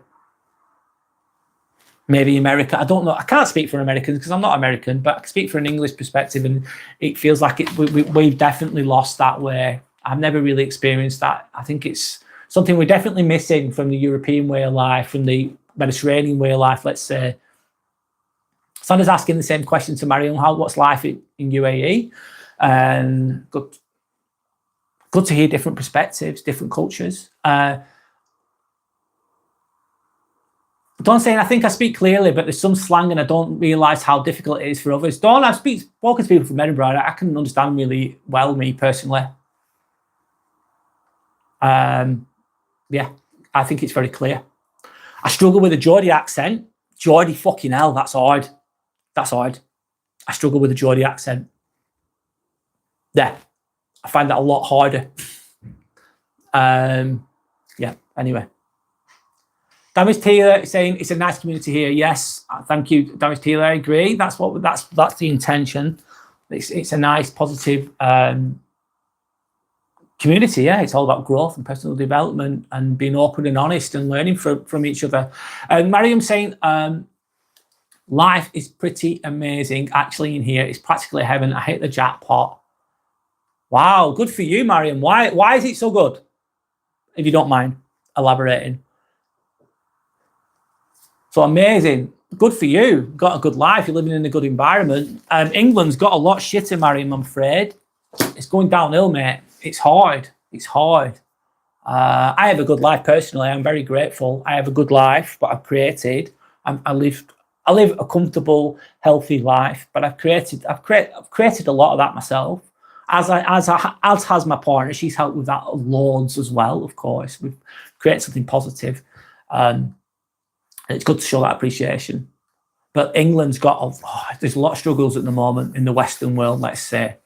But I won't get into that too much now. Guys, I'm just going to be 1 minute. I need some more water. Got a dry mouth. I'll be one minute.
Okay, sorry about that. I'm back. I'll just sort myself out. Sorry about that. I needed to go.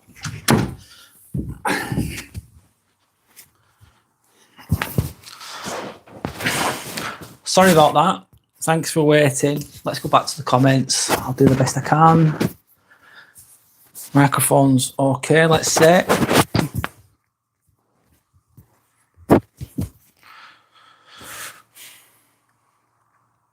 Anyway, let's carry on.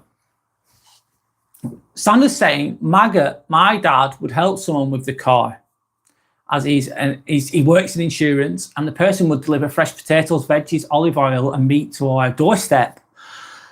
I never appreciated it all. Enough, probably because it's common at the time, isn't it?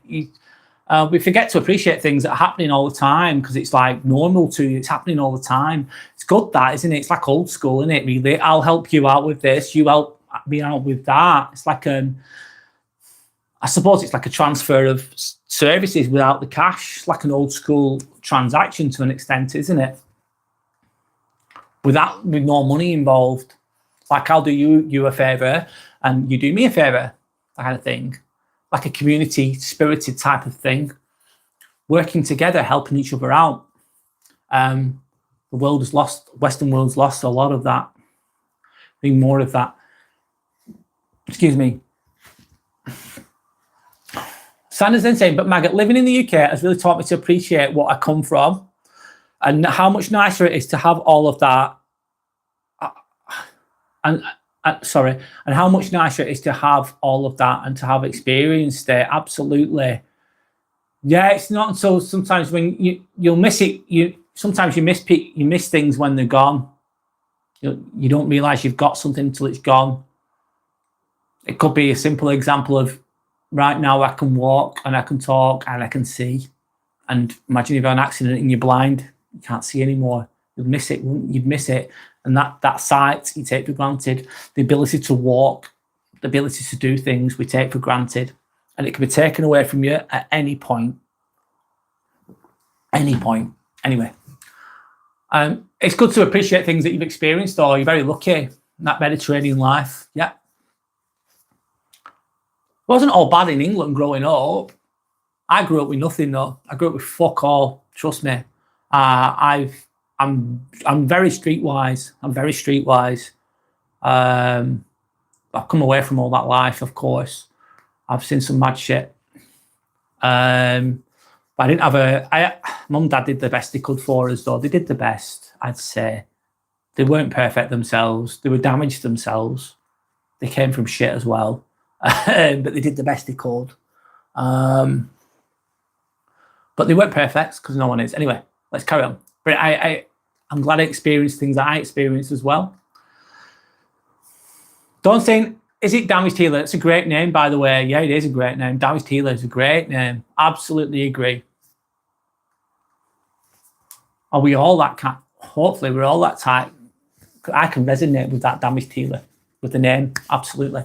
So you can say, still watching, by the way, just absorbing some wisdom. Yeah, no worries, Suki. Thanks. So as am I. Hopefully we all are to an extent. I am too. Don't say haha. I don't ha whatever. I don't think there is anything like that, unfortunately. I'm sorry, it's Dawn. I've lost my train of thought. I don't know what you mean by that. I don't think that there isn't anything that probably I'll get in the comments later. I'll try and get the flow going again. In what way, Mariam? Sandra's asking. Damage Teal is saying thank you to Dawn. Maggot saying my son is 3 kilometers underground. It's really hot down there. Fucking hell. Basically in the pits, isn't it? Shit. 12-hour shifts down in a mine. Maggot, that sounds awful. He doesn't know if it's day or night. Fuck. That's a hard job. That really is. Back to my point of it's a lot of societies keeping the world going is just men grafting, putting the body on the line, doing a lot of work. Women do a lot of things as well, of course. Don't think I resonate with that myself recently. Of course, yeah, sorry. Anyway, Yorick saying hi. Hi, Yorick. How are you? How's life in London? How are you doing? Good of you to join us. I hope that you're okay. How's your Sunday looking? Is the weather bad down there as well? We've had the storm up here, Storm Amy, kicking in. And it's died down a little bit now. Sandra's saying, I bet you the storms here, though, are nothing compared to America. Nothing compared to America. American storms, tornadoes and earthquakes and whatever else. The ones in England are a lot milder. Anyway, Sandra's saying, Maggot, I was reading that and thinking, oh no, and then I read it until the end. Sandra then says hi to Yorick. Dawn says hi to Yorick. Yorick saying, how's everyone? We're good, thanks, Yorick. Sandra's saying, Brad, here's a hug for your dog story. Oh, thank you, Dawn. Thank you, Sandra. Very kind of you to say. Mariam's saying, it's pretty good living in here in UAE. Love my people. They're the nicest. The only bad thing is the weather. What's the weather like there then, Mariam? Is it really hot? I think. Maggot saying, give them bread and entertainment. That's why he gets big money. Yeah, Ronaldo or whoever, Brad Pitt or whatever. Yeah. Yeah. Keep them distractions, isn't it? Basically. Mindless fodder. Mindless fodder for the masses. I'll say it again. Mindless fodder for the masses, meaning football, entertainment, fighting. These things, I like watching these things, of course, but it's mindless fodder for the masses. It just keeps us distracted from what they're really actually doing. If you want to go down the conspiracy road, it keeps us entertained. Give them beer. Make them numb. Give them medications. Sertraline. Give them sertraline or whatever it is. Keep them numb. Keep them numb. Keep them dumb. Keep them emotionless. Keep them controllable. kind of thinking. Give them some mindless entertainment just to distract them. They did it years ago in the Colosseums, didn't they? Obviously, Romans did it. Yeah, they did. Just a different way, different story, different same logic though. Sandy's saying we're doing good, Yorick. Been on it since 10 a.m. LOL. How are you? Yeah, I'm only on it 3 hours. Wow, it goes so quickly. This bloody hell. Margaret saying hello to Yorick. Mariam says I feel bad for Brad. He'll be reading out comments, talking to each other, and will be confused as fuck. Yeah, sometimes. Sorry, I get a bit confused because I'm not responding in real time, and sometimes like a comment will come later on and I can't remember what it's in relation to. I don't always remember. So yeah, I do get a bit confused. Sorry if I do. I'm doing thanks for being thanks for emphasizing with me there, Mariam. But it's all good. It's all good. I like doing it, so it's good. So don't feel bad. Trying to say laughing my ass off, Mariam. Don't say I know I answer things and by times caught up has no idea what I'm talking about. Yep, Dawn, that's what's happened sometimes. I'm sorry. Sanders laughing. Don't say yes, Bradley. Brad, sorry, say yes, Brad. Exactly, Brad. Most of my animals are rescues. Oh, that's lovely. That's really, really nice. That's amazing. Kudos to you, by the way, with that. That's beautiful. That means there's a lot more. That's really good. I'm sorry, but I think that's amazing. I really do. That shows a lot. It's his fault for not scrolling fast enough. Maybe, yeah. Well, I am responsible for it. Sandra saying, oh, Dawn, I love that. I agree, Sandra. I think it's lovely. I think it really is. Looking after those animals that wouldn't have that. They wouldn't have that. Potentially, these animals would get put down. Sounds harsh. They'd be killed, basically, if they didn't have someone to look after them. You can't save them all because it's not possible, is it? But if you can save a few and save some, I think it's a really good thing. Don't say I love it, Sandra. I know at least 2 wouldn't have been kept alive by most people, but they're traumatized. Not bad animals, and I work through their issues. Yet they're traumatized by how they've been treated. It's like a cornered animal, isn't it? It's lashing out potentially because it's been hurt. It's not being given love and respect, so therefore it doesn't trust humans, potentially the animals. These animals, people just think animals don't have any feelings or thoughts or consciousness, but they do. They do. Anyway, Godfather says hi. Hi, Godfather. How are you? My name's Brad, by the way. That's my channel. Plug in my channel, Inspirational Ambivert channel. Just a live vlog. I'm going with an open chat for now. Going with the comments. So anyway, good of you to join us, by the way, Godfather. Sorry, it took me a while to get to your comment. So Maggot saying, I still have my daughter's cat somewhere. I'm also looking after a friend's pit bull as in trained in another language. 2 sheep. I don't know where they came from. I also have a rescue fish. Wow, mate, you've got the full works there. Rescue fish. Never heard that term. A rescue fish. What type of fish is that? 2 sheep.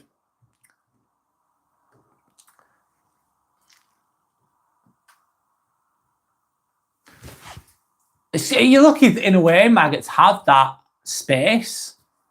You've got gardens and I don't know what exactly you've got. You've basically got land and you can grow. You've got your own fucking olive trees. You're planting seeds. You're collecting water. Preventing you from drinking fluoride-infested water like the rest of us. You've got it good. Got a good setup. Godfather says hi. Hi back to you, Godfather, again. Sandra says, Mariam, I'm from Croatia but living in the UK. Dawn saying, oh, I'd love a sheep. I'm sure you could achieve that if you wanted to. I don't know what that entails, though. And the challenges, there are going to be challenges presented with that, I'm sure. Not that I know much about them. Damaged Healer saying, I'm back. Welcome back, Damaged Healer. Good to have you back. Sandra says, hi, Godfather. Sandra then says, Dawn, laughing my ass off. Sheep. Helps you to sleep as well, those, if you count them. Anyway, Dawn saying, I didn't know you were in the UK, Sandra. Are you in England? Sandra says, Dawn, yeah, lol. Oh my God, I thought you knew. No, Sandra, Dawn saying, no, I knew you left Croatia. Sandra saying, I live in the north of England. Dawn. Mariam saying, guys, we need to stay quiet until he gets to the end of the last comment. You don't need to, guys. Honestly, you don't. Just do you. You do you. Write whatever you want. Talk about whatever you want. It's all good. There's no rules. It's not like it's a totalitarian system that we're in. On that note, sorry, I think like the place where I work at a hospital. There's a lot of totalitarian kind of fucking things in place, and it pisses me off. Like there's no. Like, you've got to do this, you've got to do that. Don't be swearing in the break room. Don't be doing this. You can only wear black shoes. It's trying to like, I think the society can be very totalitarian sometimes, and I believe in free speech and people just doing what they want to do. Autonomy, I believe in autonomy. So, just do what you want. Just feel free to write what you want to, guys. Obviously, it's all respectful, so it's all good. So anyway, I'll go back to Mariam's comment. Guys, we need to stay quiet until he gets to the end of the comment. Otherwise, it will take him 2 days to see what he's saying. Yeah, I'm sorry, I didn't read it all. Yeah, we'll be here till like next week, Mariam. It's all good. Don't say he catches up eventually, Mariam. He's a pro. I'll do my best. Thanks. Sandra's laughing at Mariam. Margaret said, I worked for my boss's brother. He had 10,000 grapevines. Fuck me, that's a lot. Table grapes, all on V-trestle, 20 vines, 5 muscat vines already here. Wow, that's a lot of grapes. That sounds amazing. Mariam saying, so you're all in Europe and the mega unique store. Yes, you are. Some people come from America here and Australia. Maggot's from Australia, Mariam. And we had someone on here before. I don't know if he's still here. He was from Louisiana. So fuck me, it's basically everywhere. It's all good. Maggot saying that Italians built his house 70 years ago. Interesting. And Sandra saying, oh my God, I bet that's a beautiful house. Their architecture is unmatched. Yes. Dawn's saying, awesome new picture, Sandra. Sandra's then saying, yeah, thanks, Dawn. It's last year's Halloween, laughing my ass off. Sandra's decided to make banana bread. Sounds nice. You can't help yourself. Damage Tealer saying, I'm off. Take care, everyone in chat. Take care, Damage Tealer. And Brad, amazing topic as always, mate. Much respect. Respect back to you as well, Damage Tealer. Thanks for being with us today. Enjoy the rest of your weekend. Enjoy, mate. Thank you for joining us. Thank you for contributing. And respect is obviously reciprocated back to you, of course. Mariam says, bye, Damaged. Maggot says, take it easy, Damaged Healer. But Maggot's saying there's a word now for people that get everything from the shop. Truckatarians. Everything they eat comes in a truck. I've never heard of fucking truckatarians, Maggot. Truckatarian. I've never heard of that.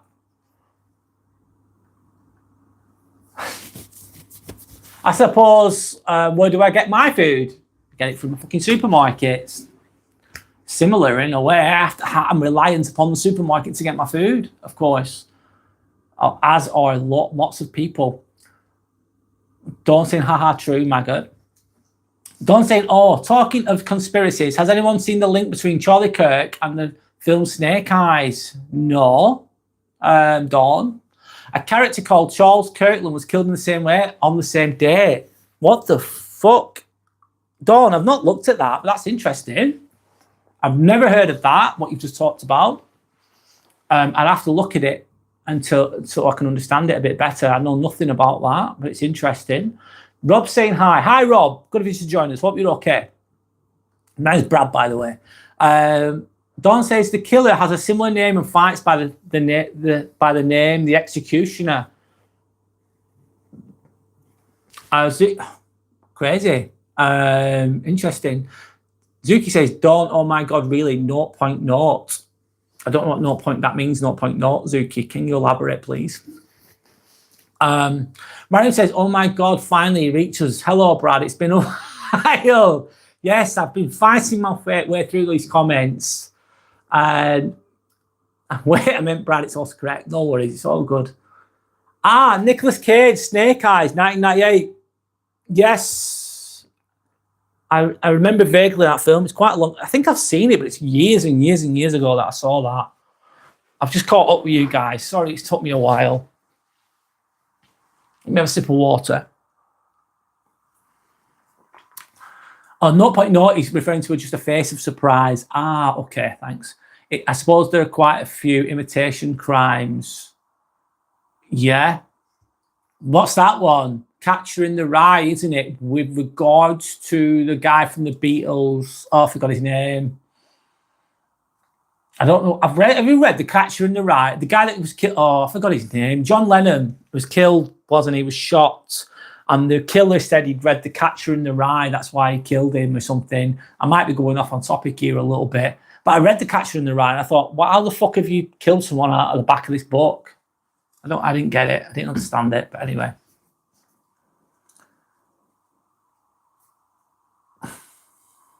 Mariam saying, now take it easy. It must feel like a heavy weight was lifted from your chest.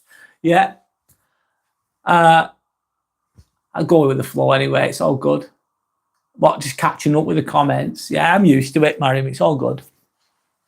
I've had times though, Mariam. Do you know what? I've had times. Obviously, I've been doing this since the 30th of December. I was doing lives. I had to use my PC because he wouldn't let me use the phone because I didn't have enough. So you need to have 50 subscribers to be able to do this from your phone. And I used to do it from my PC, from the webcam. And I was speaking, and guess what? Who was there? No one. There was literally no one. So I was speaking on my own all the way through for the first 10 episodes, 11 episodes that I did of this. I was just me on my own. All of it, just honestly. So it's good to even have comments on here. It's a lot harder speaking on your own. How many times do I do live a week? And yeah, Mariam, sorry if you already heard this story, guys, but I work as a scrub nurse. I work in theatre, helping surgeons basically with instruments, yada, yada, yada, whatever. And I work a lot, 45 hours a week. But I don't work weekends most of the time. So I do every Sunday, 10 o'clock. I try to anyway. And then I do during the week. So maybe I try to do 2 during the week. They're a lot quieter during the week as well because people don't have as much time. And it's generally at like 7 or 8 o'clock in the evening. But I can't be structured. I can't be structured because it depends on the shifts I'm doing. It depends on what I'm doing. It depends on my energy as well. I do my best to do 3 a week. Sometimes I do 2 a week. So during the week, I do 2 a week, basically. So in total 3. I wish I could be more structured with it though, but I'm at the mercy. I'm a wage slave, of course. I'm a wage slave like lots of other people are. And I need to work, of course, just to be able to pay for things. I wish I could fit it in a bit more in a more structured manner. Maybe going forwards in the near future, I'll be able to be a bit more organized and give more time to this. But I do as much as I can, Mariam. I really do. This is like my passion project kind of thing. I enjoy it. So Maggot saying he had this book in his... I'll move on anyway. Maggot saying he had the book in his hand and on the right, that book wouldn't make you shoot someone. Thanks for elaborating, Maggot. He had the book in his hand and on the right, that book wouldn't make you shoot at someone. Wow. Hey, Brad, you first live, no one here. There, talking to yourself. Sorry. Hey, Brad, your first live, no one there, talking to yourself. I don't know what you mean. We do that every day. You don't want to be working after 50. In an ideal world, no, but a lot of people won't have the luxury of that, Maggot. I agree with you, though. Ideally, you wouldn't be. Mariam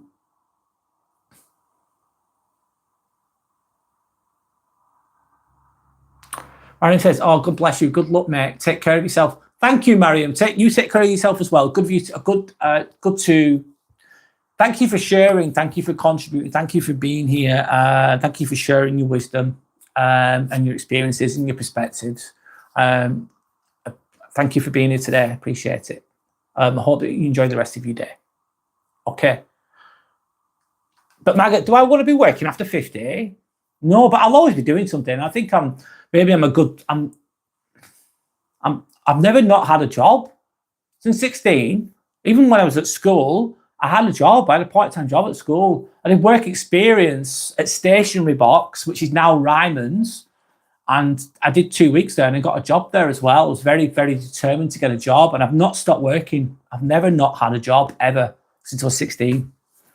And I like to be busy and I like to be doing, so I'll always be doing something. I'll always be working towards something. But ideally, like what you're saying is, it'd be nice to not have to, it'd be nice to do a job that you want to do, wouldn't it, after 50? That's what, that's what I'm going to achieve. I'll work towards that. But I'll always be doing something. It's good to be, paraphrasing Arnold Schwarzenegger here, he was taught by his dad, be useful. His dad said, be useful. It's a very simple thing, be useful. And I think it's good to be useful in society, in life. Not useless, of course. Anyway, Dawn said, we're heading out to get some car parts and look at vans. See you all soon. Thanks, Brad. Thank you, Dawn. Enjoy the rest of your day. Yeah, I hope you find whatever parts that you need for your van and hope you enjoy the rest of your day.